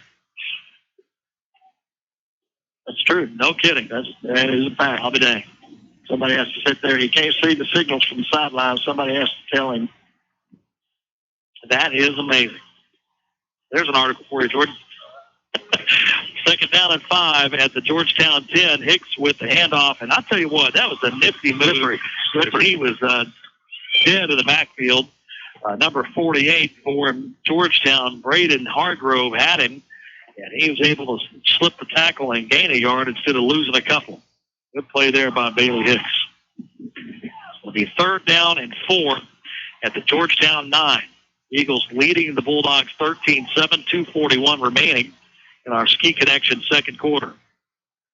White will come out tight end right. 3 wide receivers to the left. Now Moore's going to leave the backfield and motion over to the right side. Atwood going to roll that direction, and he is just going to tuck it and run, and he will be close. I'm going to say he stepped out of bounds at about the 12-yard line. Pardon me, 7-yard line. Gain of 2. That's not going to be enough for a first down. Good effort there. I think that was pretty good wheels. I think that was one of those where they want to get the defense to chase that fullback out to the flat, but they're really looking for the tight end up the seam. But he was covered. So Atwood had to just eat him. And Coach Sanford's going to go for it. I believe he will call a timeout. Yep. Fourth down and 2 from the Georgetown 70 to get to the 5 with 2:23 remaining in the second quarter. Timeout on the field. We'll come back with more next here on Keen 105. Since 1890, the folks you know and trust at Haskell National Bank have proudly provided the latest in banking convenience. At Haskell National, we make it a point to get to know you and provide you with the personalized service you deserve. Stop by and visit Haskell National Bank, Buffalo Gap Road at South 32nd and Abilene, or 601 North 1st in Haskell, celebrating 125 years of continuous service. Thank you. Member FDIC. Now, back to Wylie Bulldog football. Powered by Taylor Electric Co-op on Keen 105. Big play here for Wylie. Fourth down and 2 to go at the Georgetown 7-yard line, trailing the Eagles 13-7. 2 minutes, 23 seconds remaining in the first half. And it's not a full 2 yards. Ball is right between the 6 and 7-yard line, so officially 2 to go. But Wylie really, they can just get a yard and a half. They can get there. Split backs behind Atwood, who is under center. Fake the hand off. Atwood's going to roll to the left, and he is going to be sacked. Going to be sacked by number 39, Isaiah Washington. A lot of speed on that Georgetown defense. There's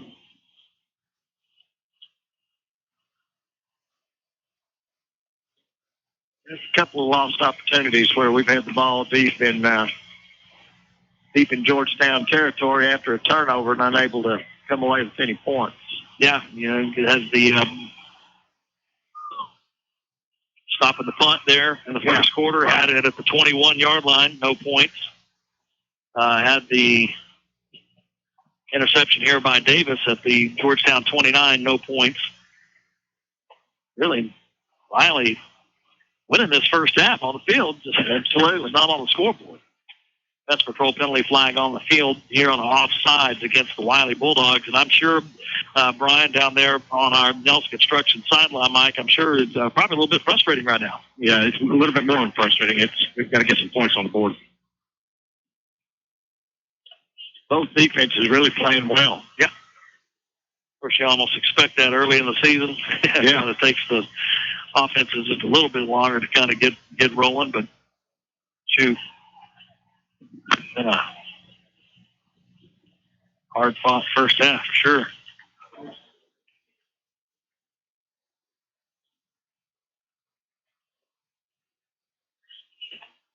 I just got a text from Reporter News that lights are out at Shotwell again. Kipper and Keller playing there. Reporter News just texting you these days? I get updates. I know people. Yeah. I know you and Jordan were nice, good buddies. Second down and 5 here. Siosa going to roll to his left, and he's got a man open, going to be caught by Dylan Cahill, and he will run out of bounds and stop the clock with 2 minutes and 3 seconds remaining here in the first half. This is a big drive. Yeah, we need to stop. Unable to get the ball in the end zone a couple times when there was opportunities, and certainly don't want to be down two scorers going into the locker room at halftime. Siosa rolling to his right this time, looking downfield. Hey, what? That kid can throw the football, can't he? Isaiah Fillmore on the reception at the Wylie 47-yard line. 13-7 Georgetown. Mike Plumbing first down for the Eagles at the Bulldog 47-yard line. Siosa with wide receivers, two to each side, and there's going to be, I think, offside. They're going to call false start this time. Yeah. Good flag, defense patrol penalty flag. Invite you to stick around for Lawrence Hall halftime show coming up here in just a moment. We'll have a quick interview with head coach Hugh Sandifer. We'll give you the sounds of Pure Gold Marching Band. We'll take a look at the Abilene Teachers Federal Credit Union halftime scoreboard and throw a couple of first half highlights your way as well. So lots to do on the Lawrence Hall halftime show coming up here in just a couple of moments. First down at 15, ball back into Georgetown territory and a screen pass, and Torres going to keep his legs moving. Man, that's pretty good effort there by Xavier Torres for Georgetown. Gets the penalty yardage back and more.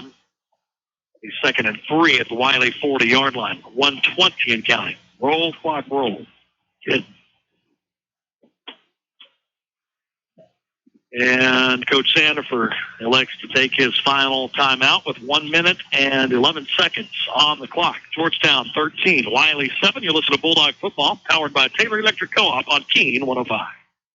The Wylie All Sports Booster Club is a proud supporter of Bulldogs Live Online and their broadcasts of Wylie Sports and exists to support all Wylie sports. Reason number 2 why you should become a member of the Wylie Booster Club. Did you know the Booster Club gives $15,000 in college scholarships every year? The further education of Wylie athletes is impacted annually by the work of the Booster Club. This type of support is impossible without the support of Wylie fans like you. Be a part of this by joining the Wylie All Sports Booster Club today. For more info, check our website, AbileneWylieBulldogs.com. Now, back to Wylie Bulldog football, powered by Taylor Electric Co-op on Keene 105. Coach Sandifer burning his final timeout here on a 2nd down and 3. Ball at the Wylie 40-yard line for Georgetown as they're trying to get into the end zone here for the half. Use a little pick or fumble right in here. If our veterans run, and donate some money to our scholarship. Yeah, that'd be nice. He also rolls to his right. There we go. Complete. Intended for Fillmore. A little low. Fillmore couldn't go down and get it.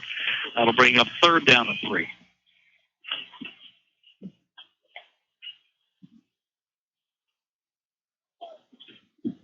Four wide receivers for Georgetown. Pistol formation. 3 wide receivers to the top of the formation there to the left. Georgetown traveling towards this south end zone. Ball is complete. Tipped up in the air by Brody Baker.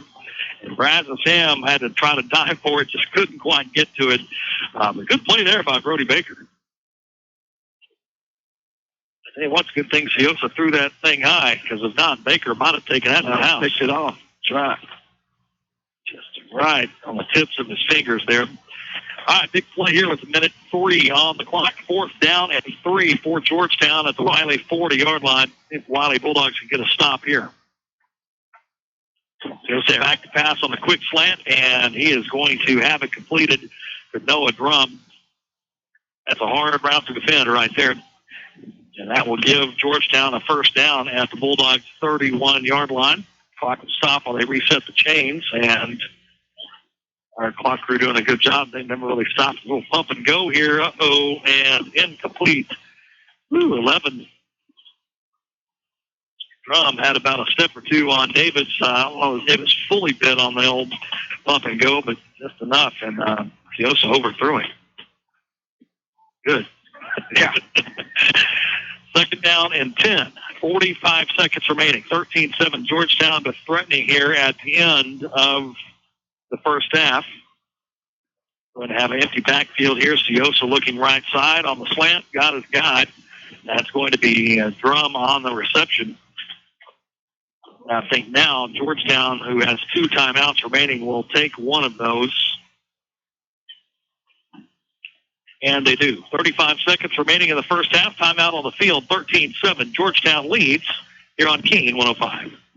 Tracking down the air leaks around my house helped me in my quest to go hunting. See, a little while back, I started stalking and sealing cracks around my windows and doorways. Before I knew it, it was open season on big electric bill savings.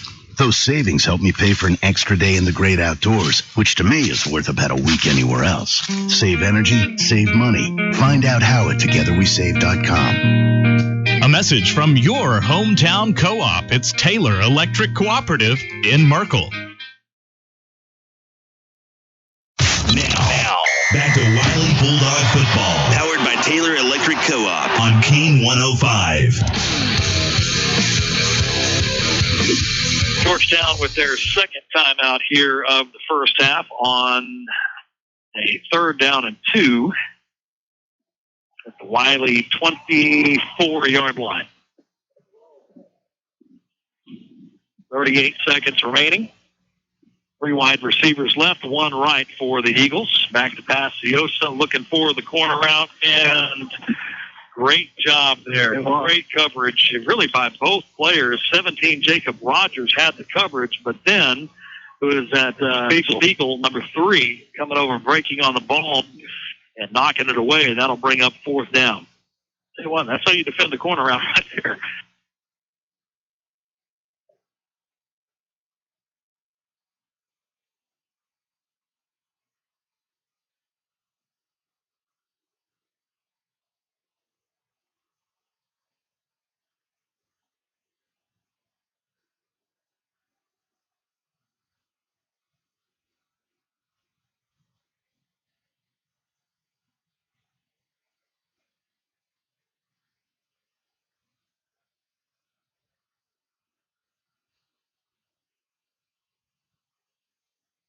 Wasn't that 4th down? Yeah, sure was.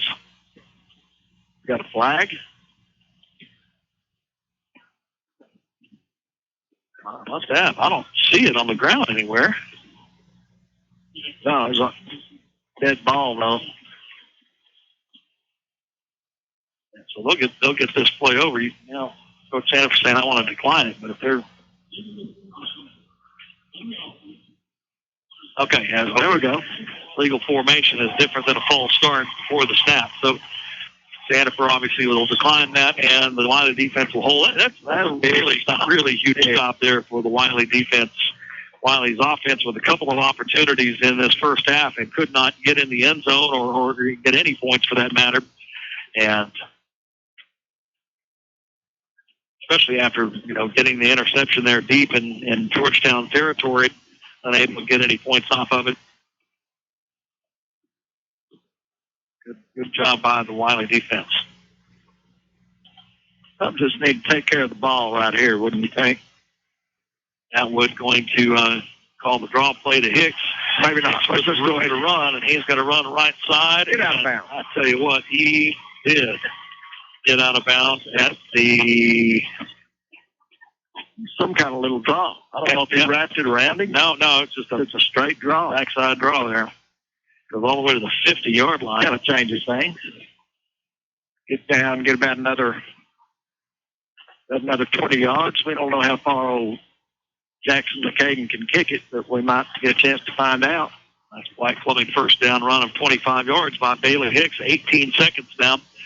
First down and 10. Ball at the 50-yard line, and Atwood is just going to throw it deep. And that, oh my gosh, that was almost caught by Hayden Keitel as he cut back underneath the 2 defenders and just couldn't quite hang on to it. And that'll be incomplete second down.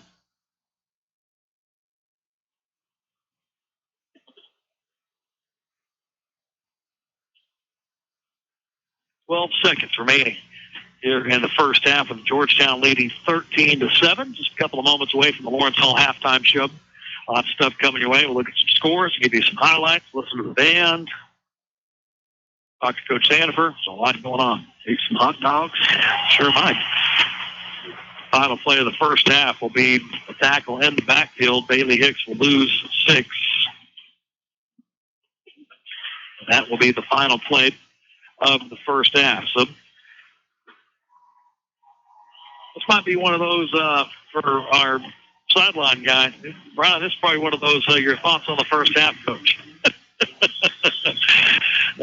Jennifer will talk to his team. As he does, we'll get ready to find out his thoughts on the first half, brought to you by Maverick Saw Cutting and Core Drilling, providing core drilling, concrete cutting, flat sawing, and wall sawing. You can call them at 788-7777. They saw through layers of concrete, diamond blades for cutting floors, bridge decks, driveways, elevated slabs, pavement walls, and more. They also have 3D imaging, so there's no damage to anything under the concrete or inside your wall. Also can drill holes in a variety of sizes and depths. So if you need those tools, don't do them yourself. Call Maverick Saw Cutting and Core Drilling. You can also find them online, Maverick Saw Cutting and Core Drilling.com, as we wait for head coach Hugh Sanford to get his thoughts here on the first half. 13-7 Georgetown will lead at the end of one, and we'll send it down to Brian on our Nelson Construction sideline mic with head coach Hugh Sanford. Brian? Coach, Chris, your thoughts on the first half? Well, I told the kids we're playing too good to be behind. We should be ahead. So we got to learn to finish drives, not have blow-ups on third and fourth down conversions, and we're playing hard. Our kids are fighting. They're playing hard. At a special teams touchdown, we just need to go ahead and finish the drives this half. In the second half, Coach. Good stuff there from Coach Sanford, as always. We knew what he was going to say, right? Well, we've never heard him say that for 20 years. We're playing too good to be behind. Yeah, you're right. I don't think we have. Thanks to Maverick Saw Cutting and Core Drilling for presenting our Sanford interview here at halftime. We'll take a break here. We'll kick off the Lawrence Hall halftime show next. Sounds of the Pure Gold Marching Band. I'll look at the Abilene Teachers Federal Credit Union halftime scoreboard and some first half highlights for you coming around the corner here in just a moment. At the half, we scored Georgetown 13, Wylie 7. You're listening to Bulldog Football, powered by Taylor Electric Co-op on Keene 105. Halftime show next. Hi, this is Trace Michaels, and I can tell you from experience that my child loved going to the dentist. What? My child loved going to the dentist, and the reason why is because he goes to Abilene Pediatric Dental Associates. They are the most trained and equipped people to provide dental care to all children. Abilene Pediatric Dental Associates is the home of Abilene's only board-certified pediatric dentist. If your child doesn't like to go to the dentist, give them a try. Abilene Pediatric Dental Associates. To get on board, call 325-437-5284. Is it sprained? Is it strained? Is it fractured? Should I use ice or should I use heat? Wow, do we need a surgeon? Abilene Bone and Joint and Action Sports Medicine has your answer to your questions. Saturday mornings beginning August 8th through football season, come for free sports evaluations from 9 until 11 a.m. There's an x-ray and open MRI on site which will speed your diagnosis. Action helps you get back in the action. 1633 Cottonwood. Call them at 676-5633. Action. Excellence in sports medicine and physical therapy. Hi, I'm Darren Black, owner of Black Plumbing. For 24 years, Black Plumbing has been serving our neighbors, and we are proud to be a part of your community. In Abilene, call us at 325-675-8391. If you've ever wondered what services we provide, go to blackplumbing.com. The pros who know are ready to go. Call on Black Plumbing. Help is on the way. Were you born in a barn? You're letting all the AC out. A 30-minute shower? Come on. It's a full-time job following you kids around turning off lights. Do you have to leave the fridge door open the whole time you're in the kitchen? Are you passing on good energy-saving habits? Save energy and money at TogetherWeSave.com. A message from your hometown co-op. It's Taylor Electric Cooperative in Merkel. Hey, Wylie Bulldog fans, if you want to keep up with school news, community news, sports news, or art news, check out Wylie Growl Magazine. Wylie Growl is the official magazine of the Wylie Independent School District, a full-color magazine highlighting all of the great accomplishments of Wylie students, and it keeps you up to date on what's happening in the district and in the community and features Wylie residents of all ages. For information on how to pick up your copy of Wylie Growl Magazine, go to WylieGrowl.com. It's great to be a Wylie Bulldog. The Wylie All Sports Booster Club is a proud supporter of Bulldogs Live Online and their broadcasts of Wylie Sports and exists to support all Wylie sports. Reason number 4 why you should become a member of the Wylie Booster Club. Did you know the Booster Club purchases much of the equipment in the doghouse, benefiting the entire Wylie community? This type of support is impossible without the support of Wylie fans like you. Be a part of this by joining the Wylie All Sports Booster Club today. For more info, check our website, AbileneWylieBulldogs.com. When it comes to finding the right vehicle for you, there's no better place than right here at Lawrence Hall and Abilene. For over 26 years, Lawrence Hall and Abilene has been the place to find the best from Chevy, Buick, and GMC. And that's still true today. Great vehicles and great service. We're your West Texas source for all your vehicle needs. So the next time you need a new car, truck, or SUV, come see us here at Lawrence Hall and Abilene today. Voted Abilene's best new car dealer for over 20 years by you, our customer. Now, back to Wylie Bulldog football, powered by Taylor Electric Co-op on Kane 105. Welcome into the Lawrence Hall halftime show here on Kane 105. Lawrence Hall offering the best from GM, Volkswagen, Lincoln, and Mazda, and the best customer service at the half. Georgetown 13 and Wylie 7. Get you some halftime highlights here. Not a ton, if you were heard Coach Sanford say going into halftime that Wylie needs to finish off some drives and put some points on the board. A couple of opportunities for them to do just that. They able to stop a punt on a bad snap, get the ball to Georgetown 21 there at the end of the first quarter. No points there. Interception that we'll hear here in a moment on our highlights, giving Wylie the ball with 4:14 remaining in the first half at the Georgetown 29. No points there. So Coach Sanford with a comment that playing too good to be behind and just unable to convert some of these drives deep into Georgetown territory.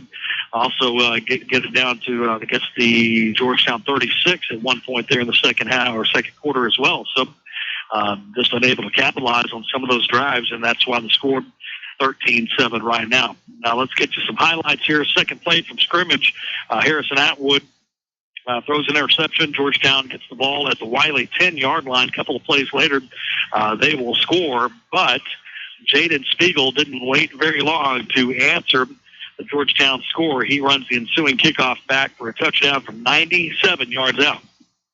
Jaden Spiegel going to haul in this kickoff. Here we go, over yard line. He's got room to run. He's turned up as the kicker to beat, and he is going to be gone. Jaden Spiegel, the 2015-10 Wylie Bulldog. Touchdown. Take that. Yeah, get you some of that. Great play there by Jaden Spiegel for to answer that Georgetown touchdown. Stayed actually 7-6 for a long time until probably around finding 5:19 remaining in the second quarter as Siosa threw his second touchdown pass of the game. Actually missed the extra point, but Wylie was offside, so they get to do it again, and they do convert to make it 13-7, which is obviously where we're at right now. Then Gus Davis, late in the first half, with an outstanding interception, put Wylie in good field position. Joseph back to pass, throwing it deep, throws it up, going to be intercepted. Intercepted by Gus Davis. Set up, baby. In front of the Wylie bench, goes up against a taller receiver. Noah Drum is 6'1", 175. Davis 5'9", and he climbed the ladder and stole that ball away. And Wylie will have an opportunity here at their own 29-yard line. Wylie would get the ball there at the Georgetown 29-yard line. They do get a penalty for a chop block. Moves it all the way back to the 45-yard line, or pardon me, 45-yard line or so. And they end up getting all the way down to the Georgetown 7. Bailey Hicks on a nice screen pass gets it down there. There's a penalty on Georgetown.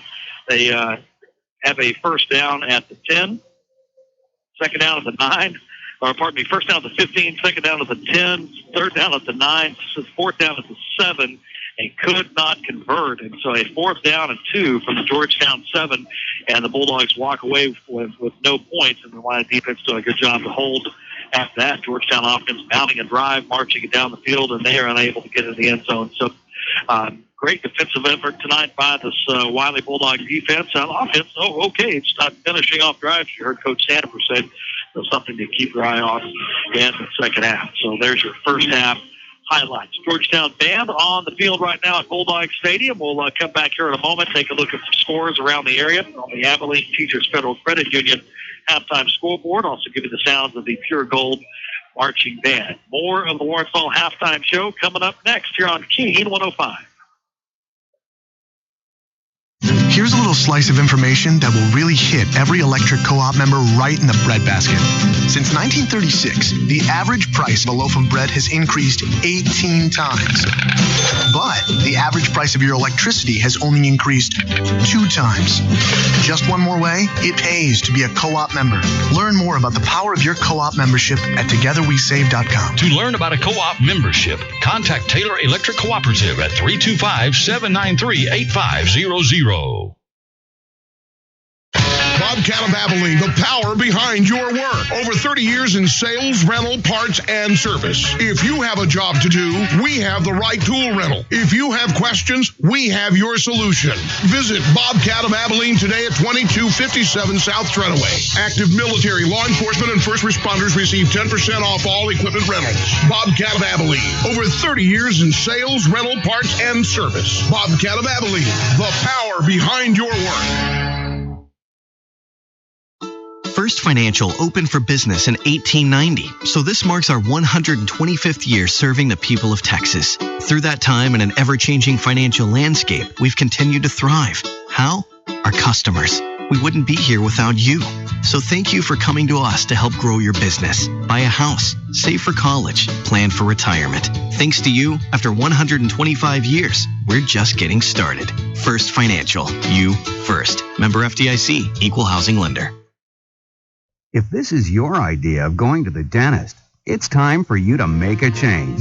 At Borland Family Dentistry, we'll make your smile beautiful and healthy with a simple checkup, or by using one of the most advanced cosmetic procedures. Let's make your smile something to smile about. Borland Family Dentistry. 2 great dentists, 1 awesome team. Borland Family Dentistry. You'll love your smile again. Now, same-day appointments. 695-3300.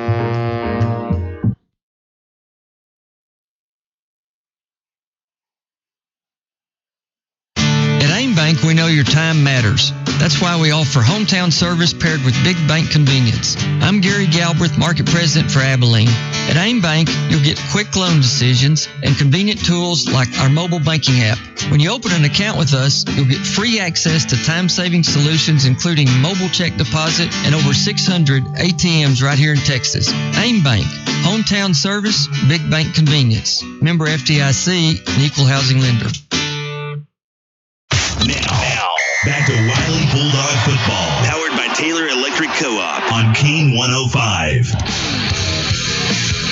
Welcome back into the Lawrence Hall halftime show here on Keen 105, Georgetown 13 and Wylie 7. Let's take a look at the Abilene Teachers Federal Credit Union halftime scoreboard. Several to look at here at the half.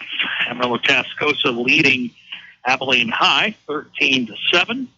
Second quarter, Keller all over Abilene Cooper 34-6. Cisco beating Sweetwater at the half 42-0. 42-0. Cisco over Sweetwater at the half. Hamlin High School against Anson 35-6. That is in the second quarter. And at the half, DeLeon leading Clyde 17-8. Let's see if we got any updates here. No, that's about it. That's certainly wasn't expecting that. I can't get over the Cisco score. Sweetwater 42-0. I bet you weren't expecting that, were you? No, especially as good as Sweetwater's been in the last couple of years. Wow, that's so the A's don't really know anything. I guess not. The A's don't mean the thing. For sure. So there's some scores from around the area, especially here in Abilene. So hopefully the old Eagles can come back in the second half against Tascosa. Cooper, man, no Keller 6A high school, but certainly 34-6 the score there. Just a couple of seconds away from hearing the sounds of the Pure Gold marching band. One of the things we love to do at the half is give you that, try to feature as many kids as we can on our broadcast throughout the year. So here you go, ladies and gentlemen, the sounds of the Pure Gold Marching Band.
As usual, good stuff from the Pure Gold Marching Band. That's brought to you by N2 Music and Sound. They can help you with band and orchestra instruments in repair, help you find a new guitar, keyboard, or amp, locate whatever piece of music or whatever accessory that you might be searching for.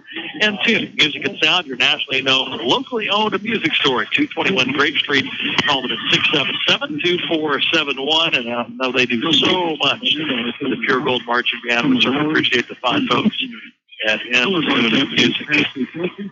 We're sitting back in the studio here for a moment. We'll come back with more here on your Lawrence Hall halftime show. Georgetown leading Wylie at the half, 13-7. More coming up next, powered by Taylor Electric Co-op here on Keene 105. At First Financial, we're celebrating our first 125 years. And we wouldn't be here without our customers. So thank you. Thank you for entrusting us with your dreams. Thanks for your commercial business. And your personal business. Thank you for being part of our family. And making us part of yours. Thanks to you, after 125 years, we're just getting started. First Financial. You first. Member FDIC.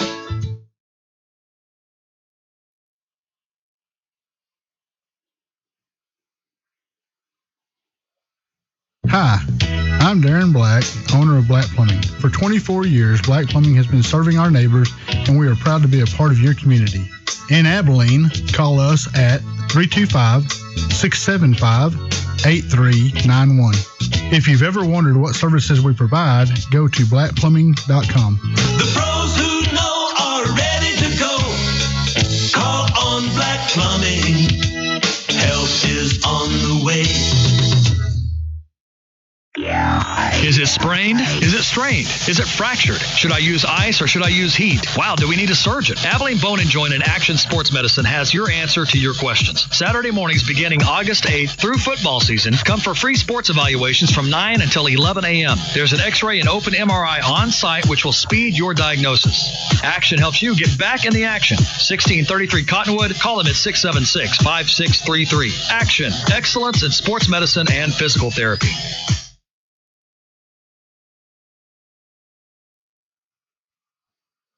Now, back to Wylie Bulldog football. Powered by Taylor Electric 105. Welcome back to the Lawrence Hall Halftime Show here on Keen 105. Lawrence Hall Abilene, offering the best from GM, Volkswagen, Lincoln, and Mazda, and the best customer service. And Bill, you heard Coach Sanford say there in his halftime interview that just unable to finish off drives. And when you take a look at this game, that's really the story. You know, you have an offense that gets down to the gets the ball at the Georgetown 21, no points. Gets the ball at the Georgetown 29, no points. Has a drive get all the way to 36, no points. That one where they started the 29, they have a 4th and 2 from the 7, no points. It's just one of those. Yeah. I think this Georgetown defense has got a little bit to do with the reason why we're not able to do some of that. Really a good defense. I mean, they're a ranked 5A team, and people can get tired of talking about that. And I guarantee Coach Sandifer is probably sick of hearing people say, "Oh, you're going up to 5A. How's it going to be? Get beat every week and all that kind of stuff." But this is a good defense. They got a lot of speed, a lot of size, and I think there's a reason why we've had a hard time moving the ball. Yeah, and obviously non-district play is you're trying to set yourself up for what you're going to see in district. And this team, this Georgetown team, you're going to see some teams that look like this. I mean, heck, Lubbock Monterey next week is another one that's going to look like this. Remember that last year how big they were up front on both sides of the ball, but you're going to see that in district play against the likes of Lubbock, Cooper, and some of those teams. So obviously, you want to win every non-district game. You want to win all your games that you play. But at the end of the day, these are to improve, and they will see some things here in this first half on film later on that will help them down the road. Well, everybody that went to the scrimmage last week said it was pretty ugly. Just Odessa High, and granted, Odessa High is a 6A school. But like something Coach Sandifer said in the paper was that I promise you will see a better football team next Friday night, talking about tonight, than you did during the scrimmage. Just from being able to go back and look at the film and evaluate mistakes, alignment, all kinds of things that you learn from, and that's where such a close-knit, long-tenured coaching staff comes in pretty handy. Yeah, that is absolutely true. So, all right, that'll wrap it up for our Lawrence Hall halftime show. A couple of minutes away from the second half kickoff. So we will send it back to the studio, and then we will come back with your second half. See if the Wylie Bulldogs can get this thing even up and ahead. Georgetown will have the ball first. They won the toss and deferred, so they will get the ball to start the second half here. Lawrence Hall halftime show wrapping up. 13-7 Georgetown lead at the half, third quarter. Coming up next here on Keen 105. Hi, this is Trace Michaels, and I can tell you from experience that my child loved going to the dentist. What? My child loved going to the dentist, and the reason why is because he goes to Abilene Pediatric Dental Associates. They are the most trained and equipped people to provide dental care to all children. Abilene Pediatric Dental Associates is the home of Abilene's only board-certified pediatric dentist. If your child doesn't like to go to the dentist, give them a try. Abilene Pediatric Dental Associates. To get on board, call 325-437-5284. Hey there. Hey there. My son's going to help me. Coming to help me. Yep, it's the copy game. Copy game. I could say anything right now, and he'd repeat it. It. I just love Brussels sprouts. I just love, hey. I'm careful what I say around him. I also try to make sure I pass on good energy-saving habits. You should, too. Save energy and money at TogetherWeSave.com. TogetherWeSave.com. You know, my dad is the coolest. My dad thinks he's funny. A message from your hometown co-op. It's Taylor Electric Cooperative in Merkel. Maverick Saw Cutting and Cord Gelling is a proud sponsor of Wylie Athletics. Maverick Saw Cutting and Cord Gelling will save you time and money with the latest technology, including concrete cutting, live wire and rebar detection, structural analysis in real time, precision wall cutting, and cord gelling. From standard concrete to highly abrasive concrete. Maverick Saw Cutting and Cord Gelling, 325-788-7777, or go to MaverickSawCutting.com. Go Bulldogs!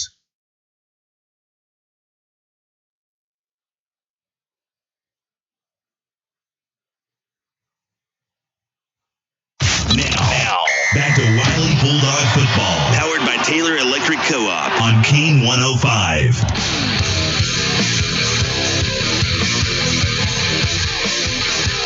Bulldogs taking the field after halftime, and that is in the books as we get ready to roll here in the third quarter. I want to thank some of our sponsors that do so much for us. First of all, Nelson Construction, sponsor of our sideline, Mike Levi. He said he was going to be listening, so we got to rib him a little bit. So we got to rib him a lot. So this year, Brian Hobbs has agreed to join our broadcast team. He's going to keep stats. He's going to host the halftime show. Going to do some of that stuff for us, and do some backup sideline mic for sometimes where Levi may not be able to make it. And Levi lets me know. I texted him. I said, "Hey, let's meet up about 6:45 in the press box."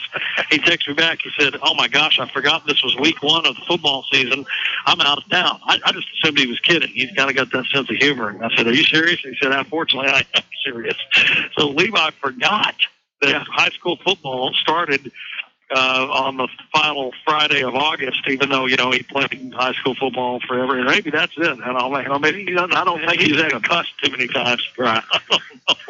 I don't think he's at a funeral either. I think he's somewhere. I think he's he went out of town with a gun over his shoulder, I promise you. But Brian, more than capable down there on the sideline, Mike, and we certainly appreciate him filling in, changing jobs tonight, going from the press box down to the field.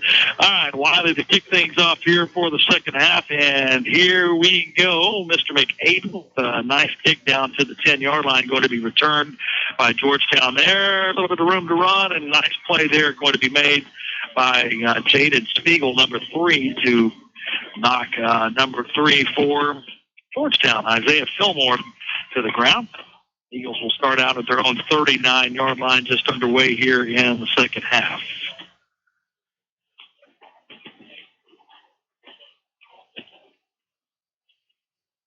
All right, here we go. I don't know about you, but when football seasons are like last night, I felt a complete change of my whole person when college football was on television. I just got to have it. Just got to have it. Yosa throws right side. Nice catch there by the Eagle receiver, Noah Drum, as he had to climb the ladder for that one. Does so and gets the Black Fleming first down into Wylie territory at the 47-yard line. That's a good catch. That was a good catch. For that. No. 6'1" receiver had to turn himself into about 6'8" to get that one. So Yosa will throw quick on the wide receiver screen, and tackle going to be made out there by Smith. 12 for Wylie, Jackson Smith.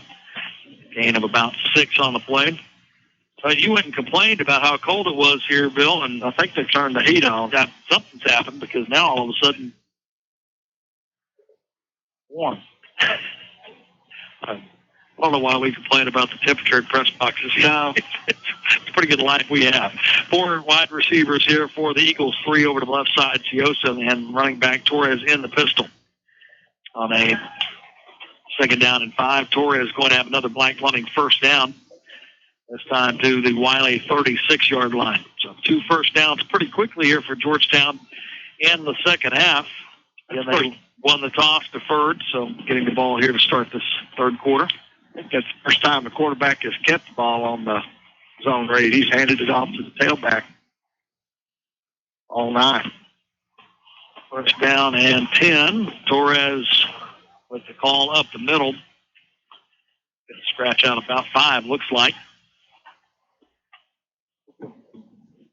47, Dayton Barnes on the stop up in there, along with Parker Sanford. Second down and 6 for Georgetown at the Wylie 32-yard line. Twins both sides, running back to the right of Ciosa in the gun this time. Quick pass right side, and just a little hook route over there by Fillmore. Davis will sling him down, but not until Fillmore has a Eagle first down at the Bulldog 21-yard line. Yeah, Gus Davis having to give him a little bit of cushion out here. Looks like Steve's got a lot of speed, so he can't just get up on there and push him too hard. First down and 10 at the Wylie 21-yard line. Yosen, slip screen, going to be caught by number 20, Dylan Cahill, and he is going to carry a couple of defenders on his back all the way down to the 8-yard line for a Black Fleming first down. So first down and goal here in the ACS Heating and Air red zone for Georgetown Eagles, and Man, well, 2 halftime adjustments, and this Georgetown Eagle offense just marches right down the field. 9:32 on the clock here in the third quarter, 13-7 Georgetown lead. They are threatening on a first and goal at the Wylie 8. 3 wide receivers, handoff Torres right side. Brazos drops him at the 7-yard line. Perfect form tackle by Brazos right there. That'll bring up second down and goal. Remember how he got his start last year playing on kickoff plays on kickoff coverage. Procedure penalty against Georgetown, so that'll move them back. Take that only. Brazos 5'11", 160. And not scared. Not a bit. It'll be first down and goal now after the Pest Patrol penalty flag at the Wylie 13-yard line. Twins both sides for the Eagles, and they will check with me on the sideline here. Looks like changing the play here. Yosa moving his back to the right side in the backfield, and he is going to look right, throw to the corner of the end zone, and well out of bounds. I'll tell you, I think this kid's got a lot of arm strength, but some of his accuracy is a little off. Iffy. Well, Yosa. Again, I'm not sure why they're running the ball. Throwing the ball. We've not come close to stopping the run here so far here to open up the second half, and hope they do it again. Second and goal at the Bulldog 13-yard line. Wilson going to send a man in motion across the formation and now hand it back to the right side. Oh, man. And Sanford had him and just couldn't quite hold on, but held on long enough for the troops to come and finish Torres off there in the backfield. That's going to be a loss back to the 18-yard line. You want him to throw it again, but you're glad they ran it then. Yeah, Torres has got some quick feet. Yes, he does. Got a little one-on-one action out here with their good receiver and Gus Davis. They get a little 50-50 ball out here to this side. What do you bet? That's third down and goal at the 19-yard line. So I think you're probably wouldn't be a shock to see him go over here. Looking across the middle, though, and it's going to be caught. Going to be caught by Noah Drum. Got inside Jacob Rogers, and he could not stay with him, and Drum will score.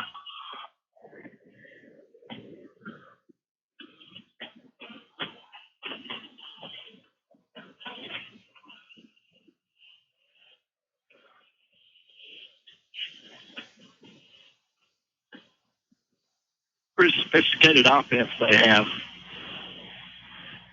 Yeah, it looks like a lot of the offenses you see on Saturdays. Yep.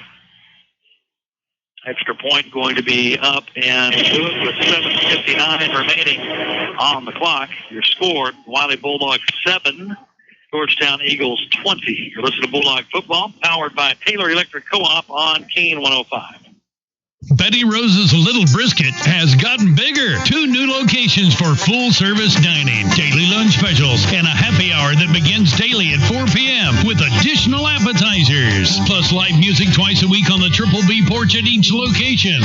The newest location, 3934 Cat Claw Drive, even has a full bar. And the best food made from scratch is at Betty Rose's. Betty Rose's, 2588 East Lake Road, and now 3934 Cat Claw Drive.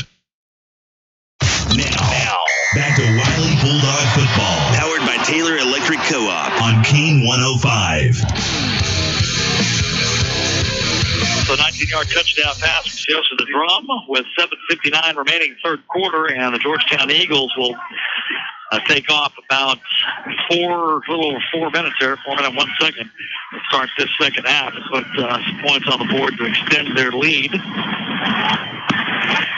Short kick is going to be caught at, he was actually out of bounds when he caught it. So guess what that counts as? That's a penalty on Georgetown. If they call it. Well, they did. They threw it. Threw a flag. He's standing on the sideline when he catches it. That's a kick out of bounds.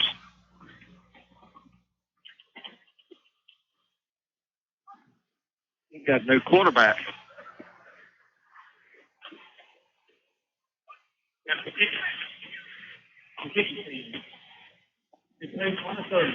Go.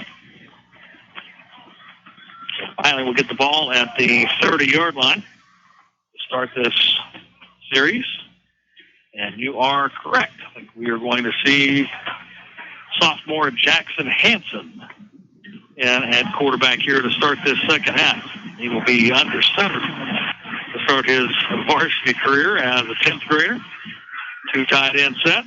Handoff goes to Bailey Hicks left side, and he is going to tiptoe down the sideline for a gain of 3 or 4 yards, maybe. They spotted at 34, so a gain of 4 for Mr. Hicks to start this second half. You mentioned it.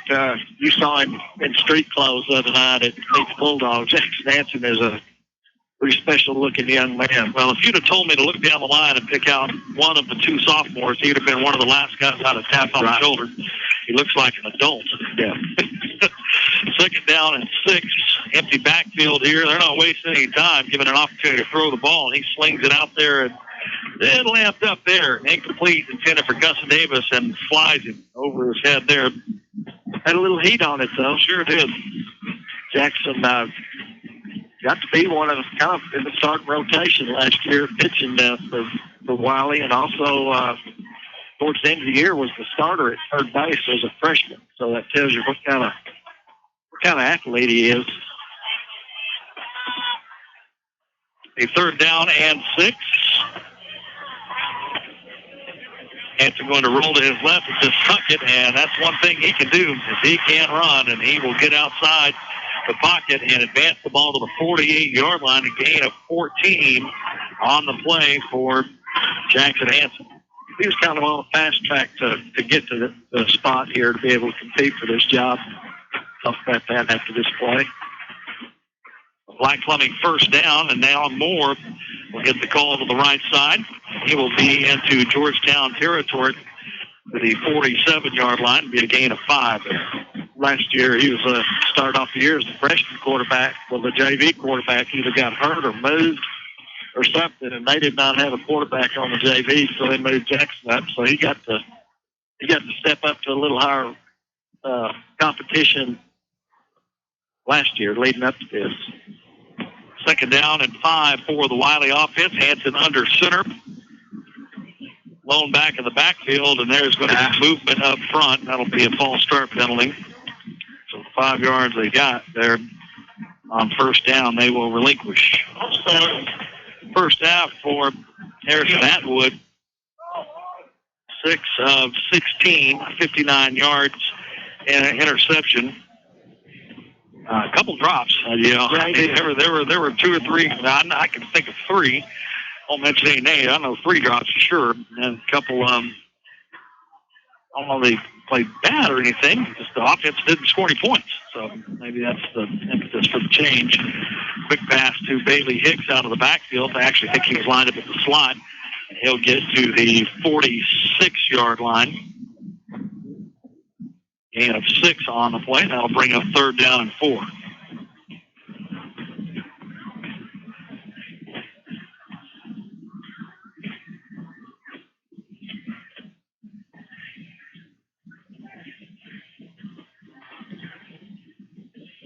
Third down and 4 for the Bulldogs at the Georgetown 46-yard line. Play action pass. Hanson rolls to his right. There we go. On the flat, Nathan Moore.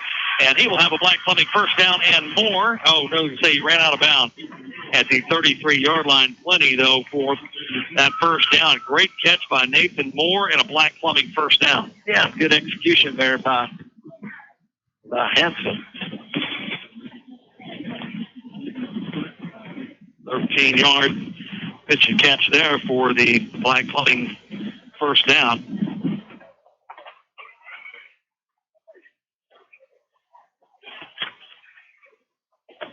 Hanson going to be under center, straight drop back, looking left side, and he is going to be pressured and not going to be able to get away. Oh, that's going to be, could be intentional grounding, and it will be. Yeah, there was somebody over there. I don't think so. No? Bailey Hicks was kind of in the vicinity, but I don't think close enough for where the ball landed. We're going to talk about it, though. And you might make an argument that Hicks was nearby enough. That's what they're going to say. They're going to say he was. They're going to wave it off. Told you. That's good work by the officials. The guy that threw it probably didn't see Bailey Hicks over there. The guy, head linesman over on the other side, telling him about it. The Twins both sides this time on a 2nd down and 10. Jackson Hansen rolling to his left. Will throw it out there. Incomplete. Intended for Keitel and short. Couldn't quite get enough mustard on it. Rolling to the left there. Rolling to the... That'll bring up 3rd down. 6:13. 3rd quarter. 20-7. Georgetown leading here. Wylie into Georgetown territory again. They've done this multiple times tonight. Hopefully they'll maybe get them want to this time. What's the best screenplay you can call right here, Coach? I think that's what we got. Okay. Right, wide side of the field. I think fumble. Missed the handoff there, and that's going to be a fumble recovered by Georgetown.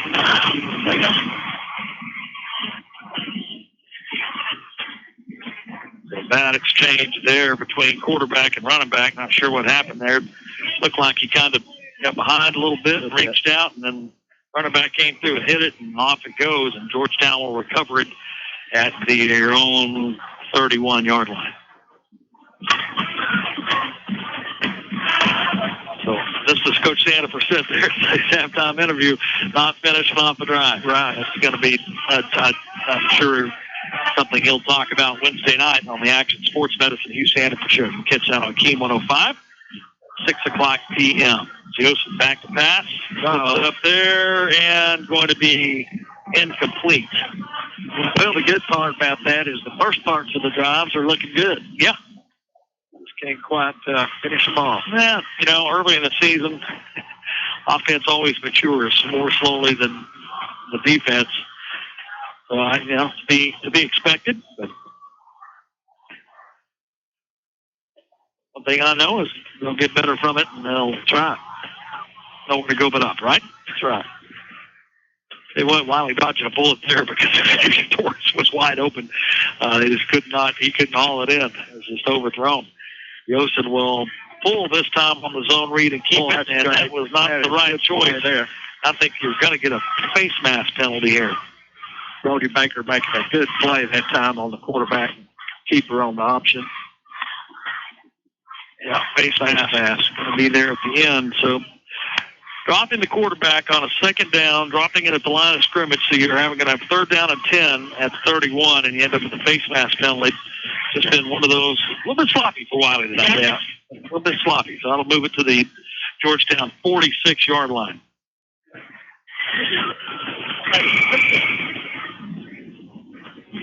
I think that was one of those that in the older days, that would have been a 5-yarder. Right. And he didn't hang on for long. Yeah. If you throw it, it's the big one. That's all that exists anymore. 1st down and 10 for the Eagles at their own 46-yard line. Handoff to Torres, right side. I tell you what, that little All-American play, they pull that GT, really all it is, guard and tackle pulling. That's both those guys look pretty beefy. I mean, you got 6'3", 245, and 6'1", 260 pulling out of there, leading the way on that little guard tackle play. That's pretty good stuff.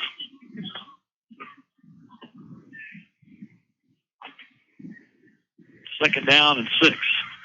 Goes back to pass. We'll throw it out left side, and that is a great effort by guess who?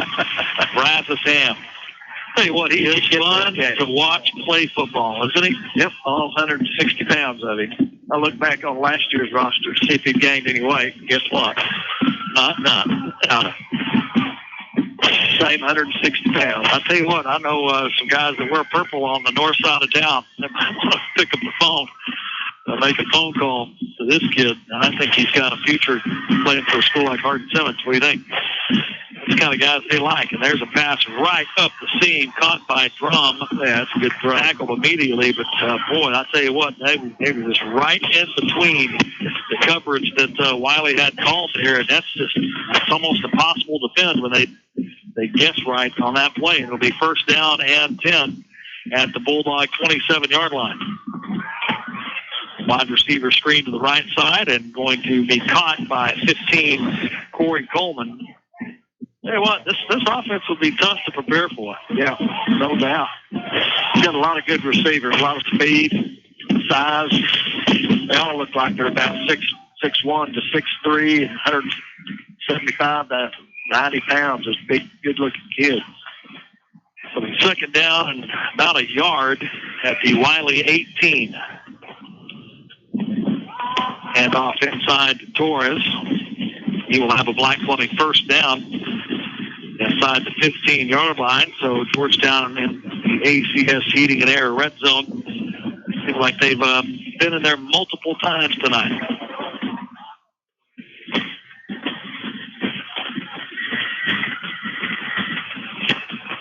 First down and 10 for the Eagles at the Wylie 18. Pardon, 14. Hand off left side. Get down to about the 7.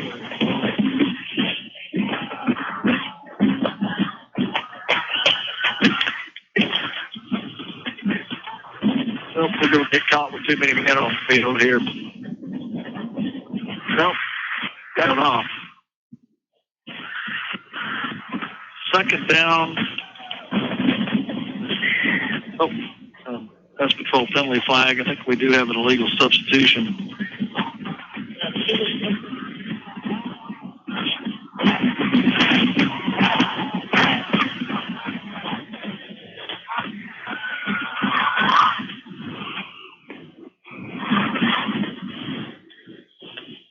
Tried to get his goal line defense in there, and he didn't get one of the cornerbacks off the field. Now going to be first down and goal at the Wylie 3-yard line. Yosin with two backs beside him in the backfield, hand off Torres left side, and he'll try to get skinny. Get enough. There. Yeah. Hey, Kyle coming up from his cornerback spot, and Calvin Tyner. Watch the slant over here on the right. There it comes. They know it, too. They got the corner position, inside leverage on this wide receiver. I mean, he is way out here in no man's land, isn't he? Yeah. It'll be second down and goal here on the 2-yard line. They'll fake the jet sweep, and Yosin trying to keep it himself up the middle, and touchdown. So a 2-yard touchdown run. They call it? Yeah, sure it is. There it is.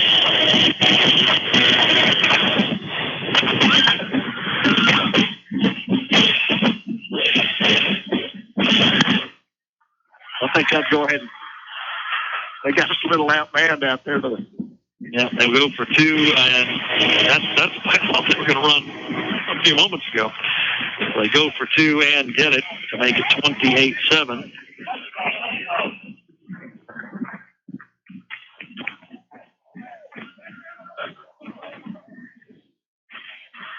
2:19 remaining third quarter. Your score now, Georgetown 28 and Wylie 7. You're listening to Bulldog Football, powered by Taylor Electric Co-op here on Keene 105.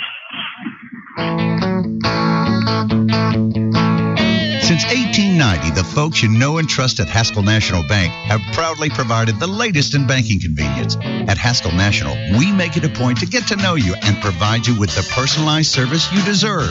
Stop by and visit Haskell National Bank, Buffalo Gap Road at South 32nd and Abilene, or 601 North 1st in Haskell, celebrating 125 years of continuous service. Thank you. Member FDIC. Now, back to Wylie Bulldog Football, powered by Taylor Electric Co-op on Keene 105.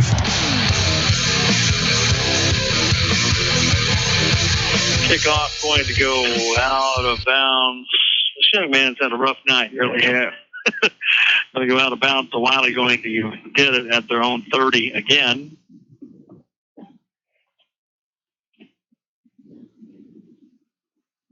see who we got here at QB. I think Mr. Hanson going to stay in the game. I like the way he moves around out there. A little better. I don't know what. Maybe a little better all-around athlete. Probably not got the arm that Atwood has, but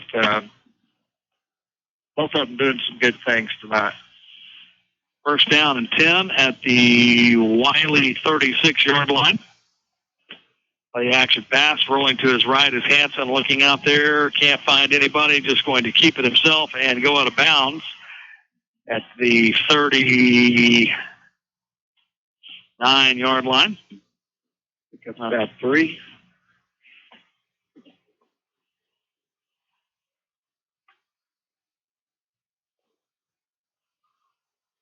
Or second down and 7. Tell you what, it's pretty quiet, isn't it? Yeah, the crowd. I got the crowd mic up. Quiet right now. Second and 7. Hicks on the handoff right side. He is going to be tackled about the line of scrimmage. Must be some trash talking going on. I've seen these officials kind of jump in right at the point of a tackle or whatever multiple times here tonight.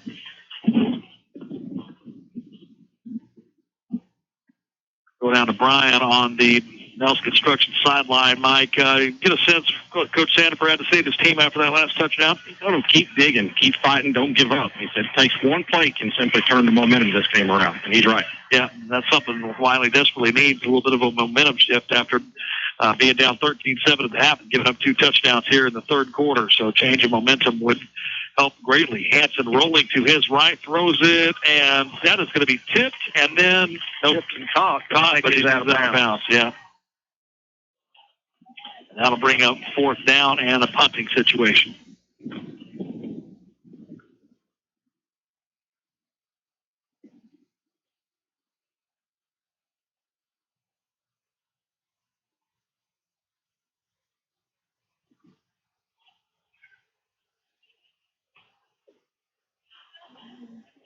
Who the deep snapper is this year. That's number 61, Camin, C-A-M-I-N, Brown.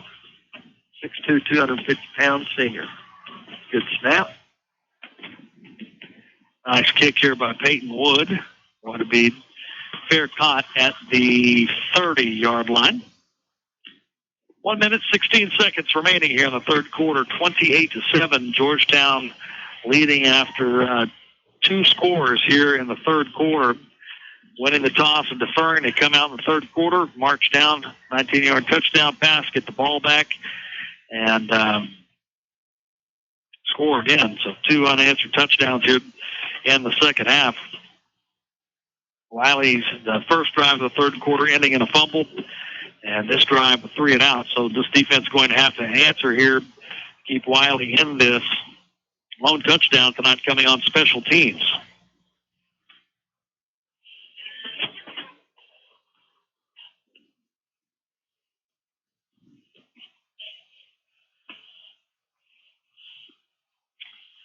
Georgetown wasn't happy with how they were lined up, so a timeout on the field with 1:16 remaining in the third quarter. Georgetown 28, Wylie 7. Quick break, come back with more next. Here as you listen to Bulldog Football, powered by Taylor Electric Co-op. You're on Keene 105. Hi, I'm Darren Black, owner of Black Plumbing. For 24 years, Black Plumbing has been serving our neighbors, and we are proud to be a part of your community. In Abilene, call us at 325-675-8391. If you've ever wondered what services we provide, go to blackplumbing.com. The pros who know are ready to go. Call on Black Plumbing. Help is on the way.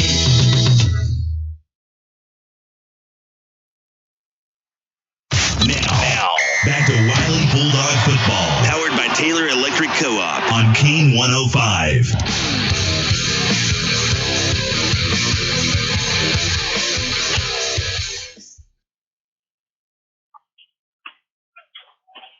All right, defense. First down and 10. Yeah, there was an opportunity right there that Case and Hannah had an interception go right through his hands. I'd have been a little surprised if ball got there. Was right at him.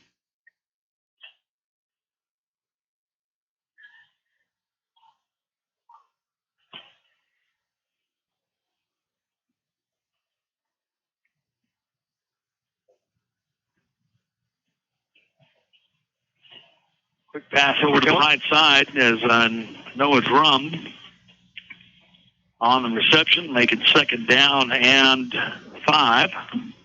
Jackson Smith.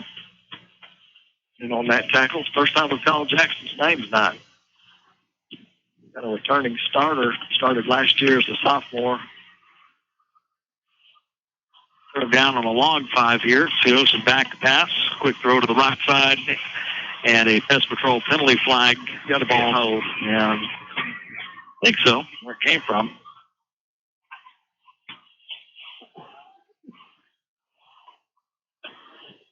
So 40 seconds remaining in the 3rd quarter. Georgetown leading 28-7, and a pest patrol penalty flag on the field. Sanford will decline it, make it a 4th down play here, and Georgetown will have to punt it away. So good job there by the Wylie defense. Offense the ball back. Jackson negating.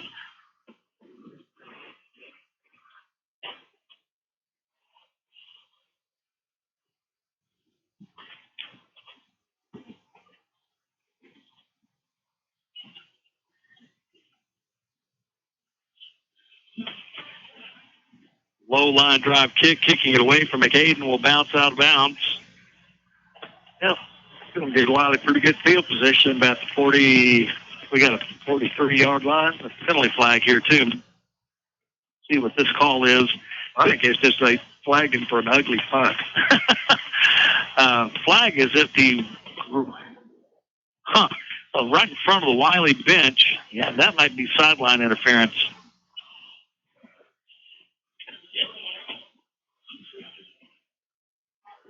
Nope, that's going to be sportsmanlike conduct. I don't think I see that one player for Georgetown when they called it. He went like that, pointing. No, it was against you guys.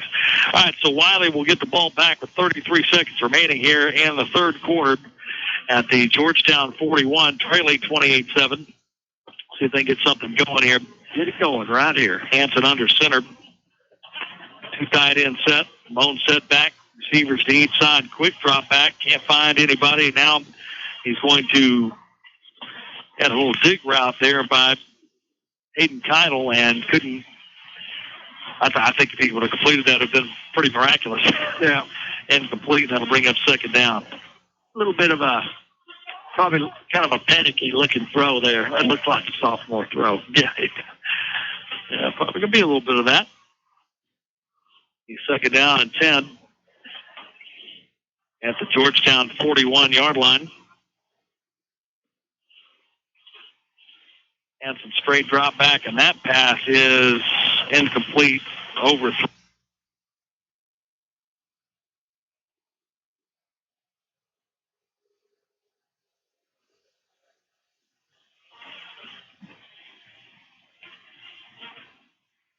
Got a penalty flag. Yeah.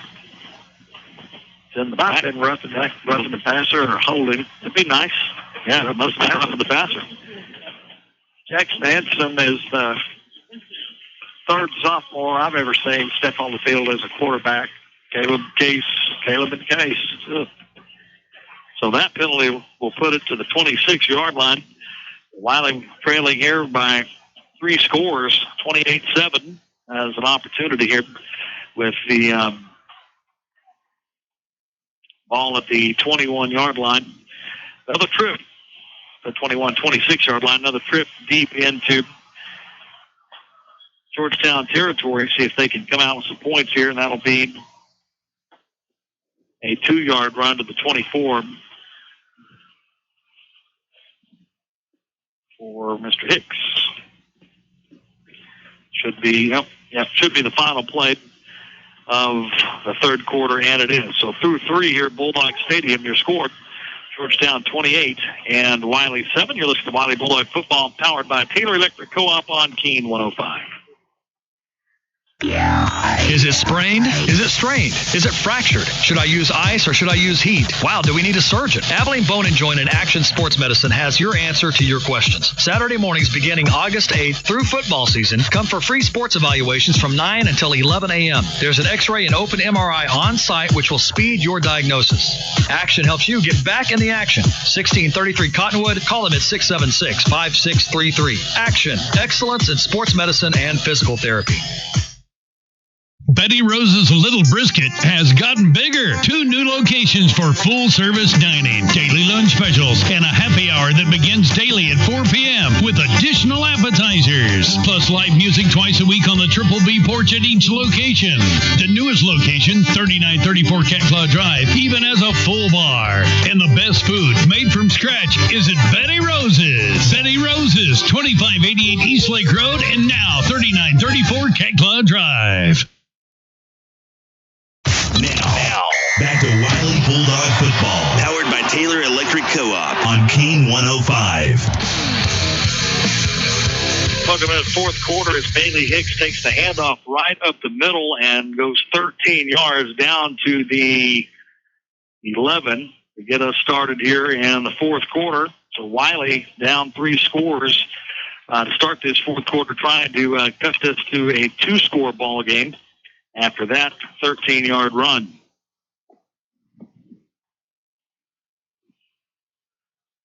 First down and 10 at the Eagle 11. Option to Hicks, and he will lower his head and get inside the 10. Was a good run of 3 yards down to the 8.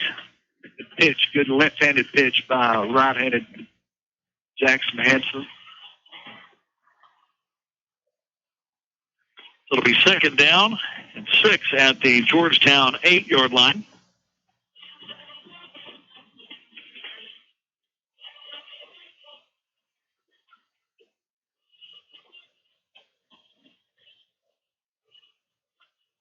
Four wide receivers here for the Bulldogs, 2 to either side. Hanson in the shotgun. Quick drop back to his right. Can't find anybody. We'll just tuck it and try to go right up the middle. Going to be tackled at about the 7, so he might have picked up a yard. Yeah, he had a little crease there. It looked like he might have popped it. He could have gotten, made that one guy miss. He could have walked in the end zone. So it'll be third down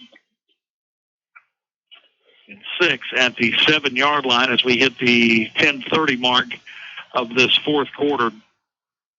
Wylie 7, Georgetown 28, as the Bulldogs trying to get into the end zone offensively for the first time tonight. Lone score coming from 97-yard kickoff return by Spiegel.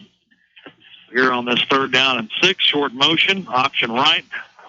Hanson looking for the end zone, and he will try to run over, so we're going to have a holding call. Holding penalty here.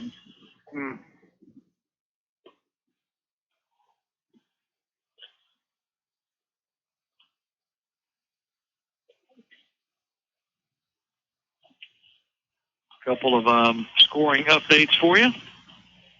Keller leading Cooper 41-6 third quarter. Cisco leading Sweetwater 56-7 in the fourth.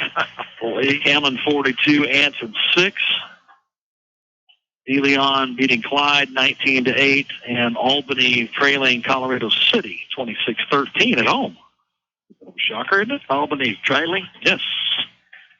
And Tascosa leading Abilene High 13-7 fourth quarter. They're just underway in the fourth. All right, after the holding penalty, it'll be third down, and Coach Sanford going to take a timeout with 9:53 remaining in the ball game, trailing 28-7. First timeout of the second half for Santa Fe Crew. You're listening to Bulldog Football, powered by Taylor Electric Co-op on Keen 105. Were you born in a barn? You're letting all the AC out. A 30-minute shower? Come on. It's a full-time job following you kids around turning off lights. Do you have to leave the fridge door open the whole time you're in the kitchen? Are you passing on good energy-saving habits? Save energy and money at TogetherWeSave.com. A message from your hometown co-op. It's Taylor Electric Cooperative in Merkel. Now, back to Wylie Bulldog football, powered by Taylor Electric Co-op on Keen 105. After timeout. Going to be 3rd down and 16 at the 17-yard line. Hansen back to pass, looking right side, throws into the corner of the end zone for Davis, and intercepted. Pass going to be intercepted by number 17, Taco Williams.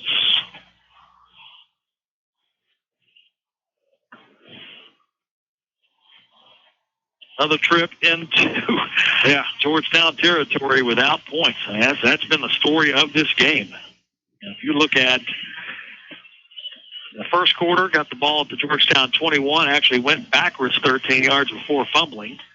Got it all the way down to the 36 in the second quarter. Started to drive at the 29 in the second quarter, got it all the way down to the 7. Got out on downs there. Now here, for multiple opportunities, that's the difference in the game, right? That's right. That's it. Well, and Georgetown came out in the second half and executed very well those first two drives. You got to give them that, no doubt.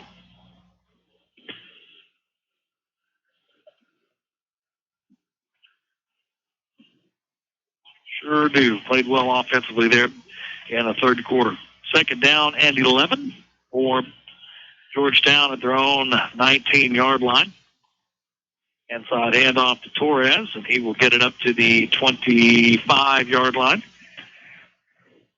Move the clock to 9 minutes. It's one of those, when you're down 28-7 and 9 minutes left in the game, you have to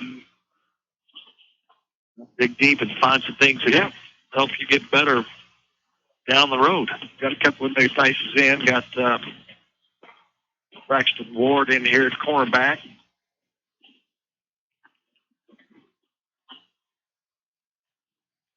Pass going to be caught. Penalty flag, Pest Patrol penalty flag going to fly. I'm sure that's going to be a holding call. So whatever happens here will come back. Nice run there by Corey Coleman, but it's going to be negated by the Pest Patrol penalty flag. Yeah, it looked like Alden Ross was about to get some good pressure on the quarterback. It looked like he got dragged down from behind, whatever the how you pronounce it. Pulled him down. Yeah, pulled him down.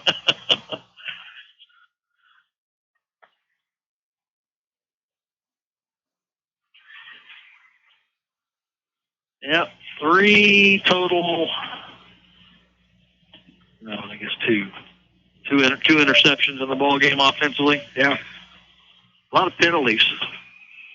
Yeah. Several holds, several chop block, hurt really bad. Did have a fumble. So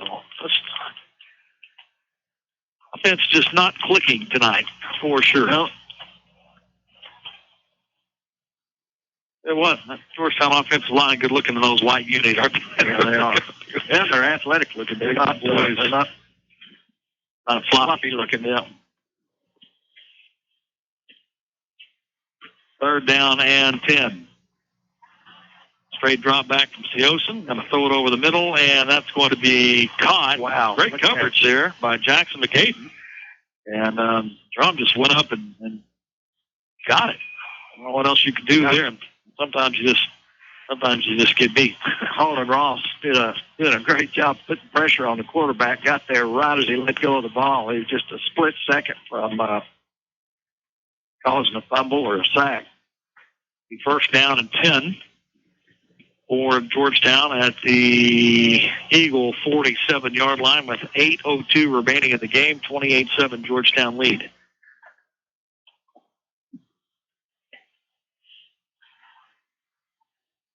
And off right side to Torres. Wow. Spin move. I'll tell you what. Pretty quick. He's something else. Jason Mahana. He was squared up on him out there. He didn't do that last year on the JV. They didn't have guys who could do that. Well, 2nd down and 7 at the right at midfield for the Eagles. Quick pass over to the right side. Going to be caught, but a Pest Patrol penalty flag on the field. Well, kind of like enough with the flags for a while.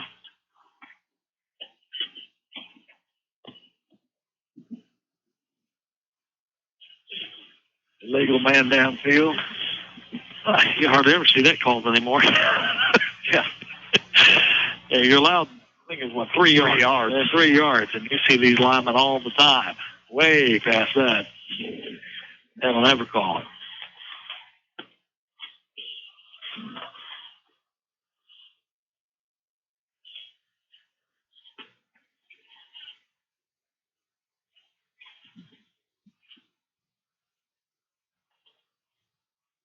A couple of injuries, not during the game, but a couple of guys that Dax Morris, somebody they're certainly counting on defensively, the linebacker spot, out for a couple of weeks.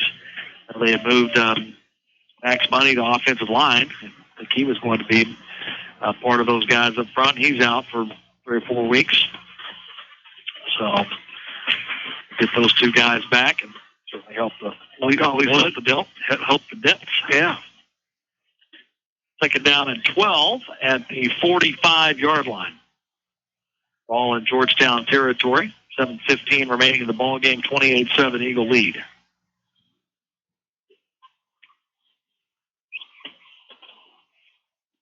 And off inside to Torres, and he's going to be surrounded by purple jerseys, including Baker and Ross. Number 56, Carter Wright, in there as well. That'll make it third down and 9. Ball at the Georgetown 47-yard line.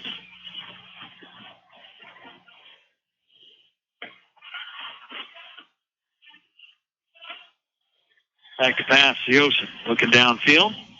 It's going to be incomplete through the hands of Dylan Cahill. That'll bring up fourth down for Georgetown in a punting situation. So Wylie with an opportunity here with 6:39 remaining in the game just to try to really, obviously it's going to be really hard when you're down 28-7 to score 3 times in the last 6:39, but maybe a good opportunity for them just to, finish the game on a high note with a nice drive off. Yeah, do some good things.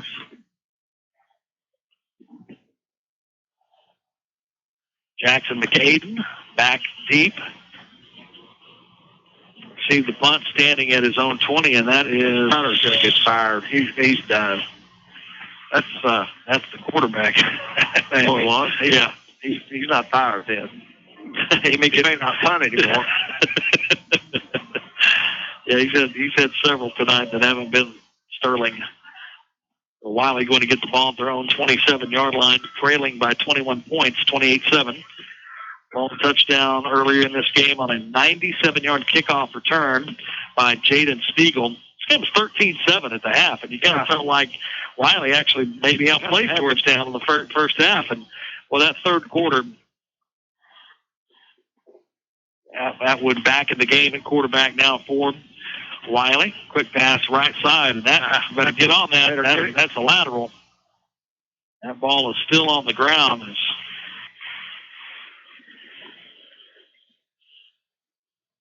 Good heads-up play there by Hicks, realizing, there's at least a chance there's a lateral. Get on it. And ends up going to be no gain on the play. Gets back to the line of scrimmage. You just kind of hope that both of these quarterbacks don't come away from this disappointed or feeling bad about themselves. It's a pretty good defense they're going up against, and a couple of good interceptions. Atwood with the run up the middle, steps off of the defender. Good play there, Harrison, and that will be close to a Black Plumbing first down at the 37-yard line, and I believe that will move the chains. Sure will. Exactly 10 yards for Harrison Atwood, and that will give the Bulldogs a Black Plumbing first down at their own 37. 5:39 and counting remaining in the ball game as Wylie trying to put something together here on this drive late in the fourth quarter, trailing 28-7. There he is. Atwood with the throw, and that's going to be incomplete. I don't know if that was a back shoulder throw or not on purpose, but if it was a good one. That stops the clock with 5 minutes and 22 seconds remaining. He's second down and 10. Cowbell's unable to come up with it. Not many times odds are this is the best team we'll see all year on paper. Anyway, as far as how they all finished up last year. We can see that right off the bat and kind of determine that kind of sets the bar pretty high for as far as seeing how fast the game goes and pace of play and all that. Can't help but think we'll be a better team after this game. I agree. 3rd down and 9. Ball at the Wylie 38-yard line.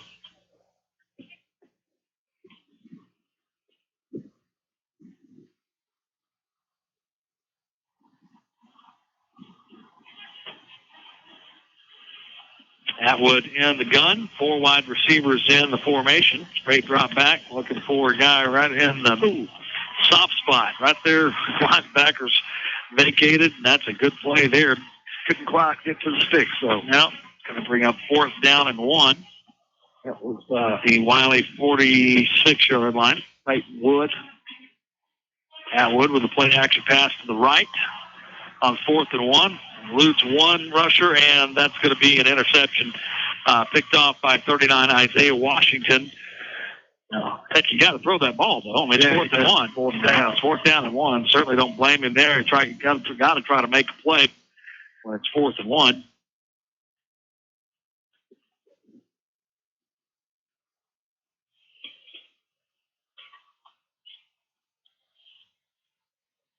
There might be a Pest Patrol penalty flag at the end. So, yeah, ineligible man downfield.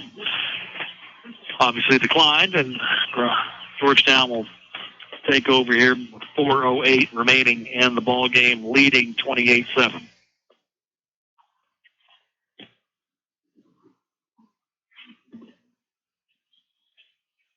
Well, not the way the Bulldogs wanted to start their life in 5A, but that Torres kid, he has got some wheels. He can fly, man. 5'9", 155-pound senior running back. He's got to the edge quick, didn't he? I think he'd be done.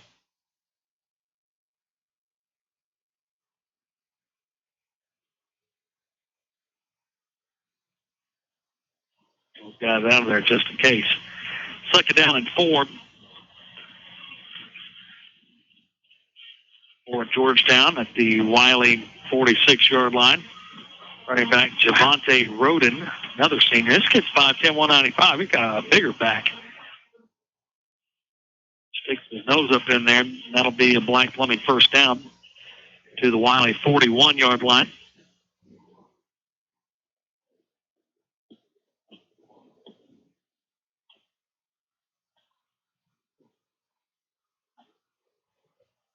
Georgetown with those big stripes down the middle of their helmet. You really don't see a lot of that anymore. You know, the big kind of like Dallas Cowboy looking stripe. You know, so many people have gone to that center. You know, and some of them doesn't even go across the whole entire helmet. That's kind of like a Dallas Cowboy looking. What's weird is the helmet looks like a Dallas Cowboy logo, but they got the Green Bay Packers G on the side of it. Yeah. That freaks me out. Yeah, I don't like that at all. Georgetown timeout on the field with 2:54 remaining in the game, leading Wylie 28-7. We'll take a break and come back with more next. You'll feel the difference when you have your AC unit serviced by ACS Heating and Air. ACS Heating and Air is family owned and operated. ACS provides service, preventative maintenance, and system replacement for commercial and residential. ACS Heating and Air also provides free estimate. ACS Heating and Air hope very much to earn your business, but their mission? To earn your trust. And don't forget to ask about the Comfort Care Program. Call 325-690-0998. Now, back to Wylie Bulldog football. Powered by Taylor Electric Co-op on Kane 105.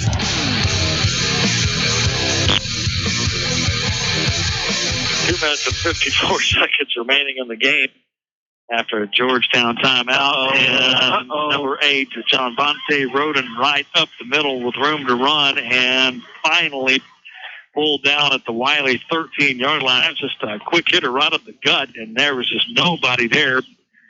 He just took off.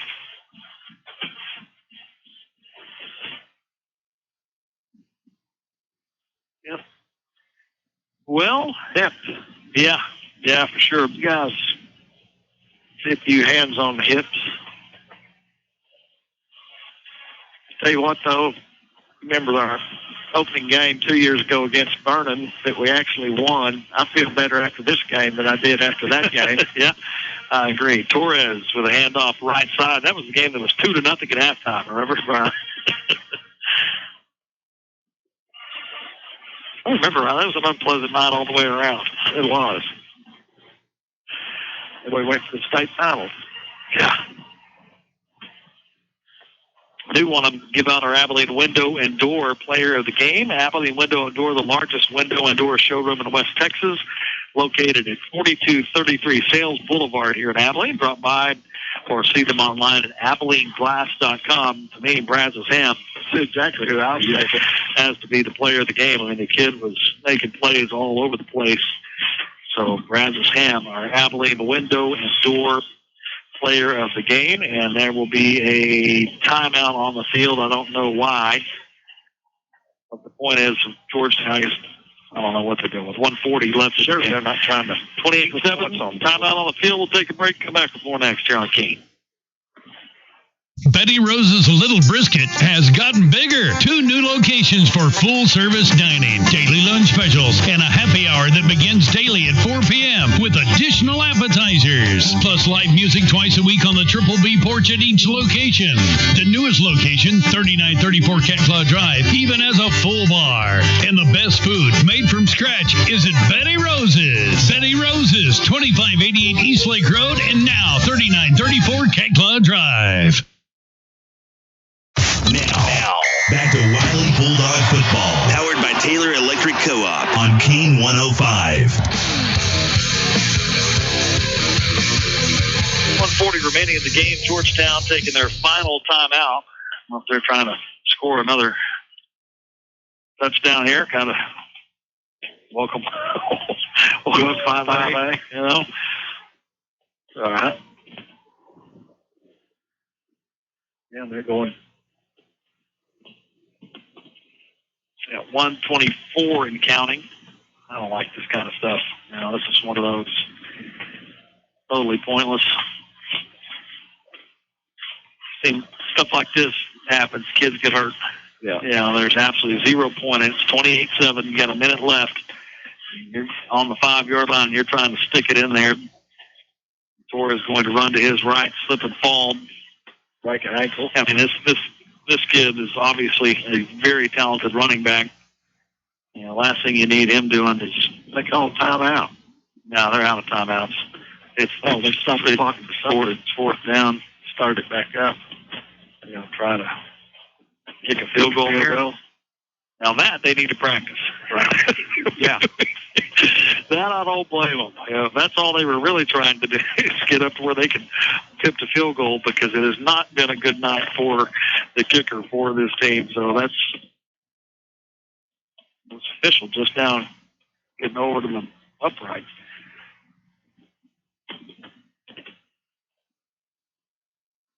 That's the longest. Got to be a delay. Yeah.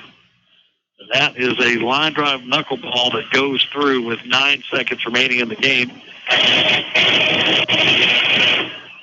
20-yard field goal with 9 seconds remaining in the game. We'll take a break here on Keene 105. Wrap things up next. Hey, Wylie Bulldog fans, if you want to keep up with school news, community news, sports news, or art news, check out Wylie Growl Magazine. Wylie Growl is the official magazine of the Wylie Independent School District, a full-color magazine highlighting all of the great accomplishments of Wylie students, and it keeps you up to date on what's happening in the district and in the community, and features Wylie residents of all ages. For information on how to pick up your copy of Wylie Growl Magazine, go to WylieGrowl.com. It's great to be a Wylie Bulldog. Now, back to Wylie Bulldog football. Powered by Taylor Electric Co-op on Keene 105. 9 seconds remaining in the game. I want to thank our friends at Animal Health and Medical Center of Abilene. Alan J. Bolt, full-service medical and surgical center, state-of-the-art laser surgery and monitoring equipment video ear scope, dental care, geriatric health screening available, full in-house lab, 24-hour Coggins testing, all happening at 7550 US 8384 South. Find more information at ahmcbolt.com. Call 695-7140. 31-7. Your score here as Georgetown leading the Bulldogs with 9 seconds remaining in the game. Kickoff caught at the 18-yard line by Mr. Rogers. Jacob Rogers on the return to the 30-yard line, and that will leave 2 seconds remaining.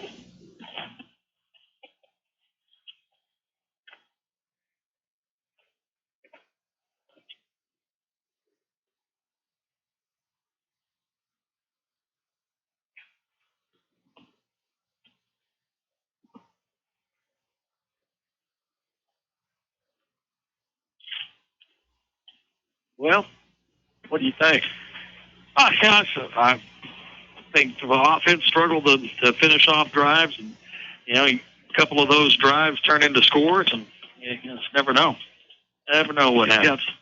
Got some pretty good athletes on defense flying around making plays, no doubt. That will be the final play of the game.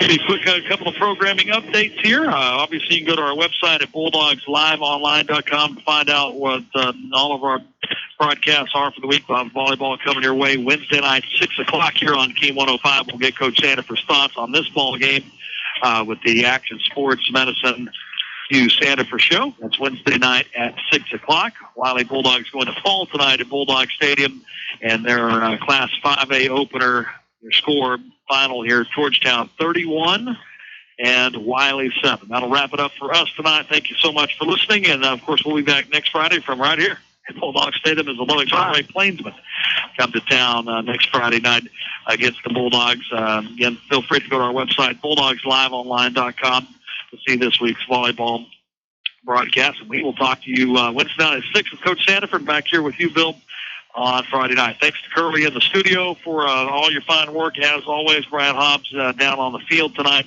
Levi, if you're still listening, try to remember we do play next Friday, and hopefully you'll remember to come to the game. 31-7, the final score, Georgetown winning here tonight at Bulldog Stadium, and that'll wrap it up for us here tonight on King 105.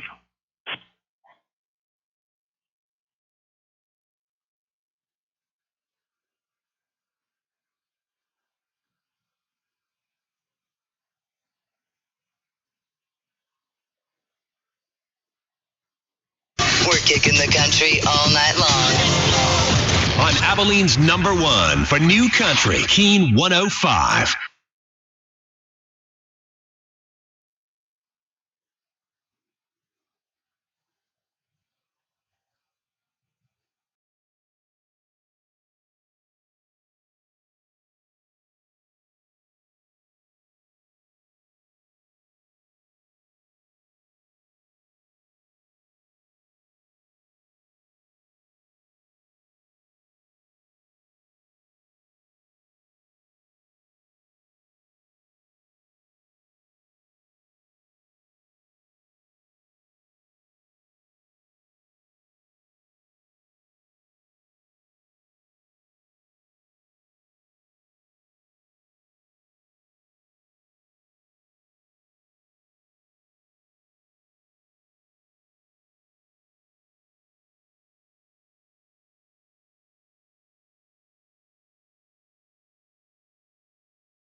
Michael's and Taste Country Nights with Samuel Keith. Loves reading books just like I do. Granger Smith with us in studio. Your alter ego, Earl Dibbles Jr., has a brand new book. If you're city, if you're country, I think it's a perfect gift, Granger, for a coffee table book. You know those books people sometimes have when you go to someone's bathroom? Back of the toilet. I was going to say, it's a great back of the toilet book. So how long have you had this idea to put it in print where you can actually hold it? Several years. Actually, about 4 years ago, I believe it was about 2014. I first took the idea and we pitched it to some publishers in New York City. Very cool. Yeah, I'm trying to visualize Earl Dibbles Jr. walking up and down Manhattan, going to these fancy offices. Granger Smith is with us here in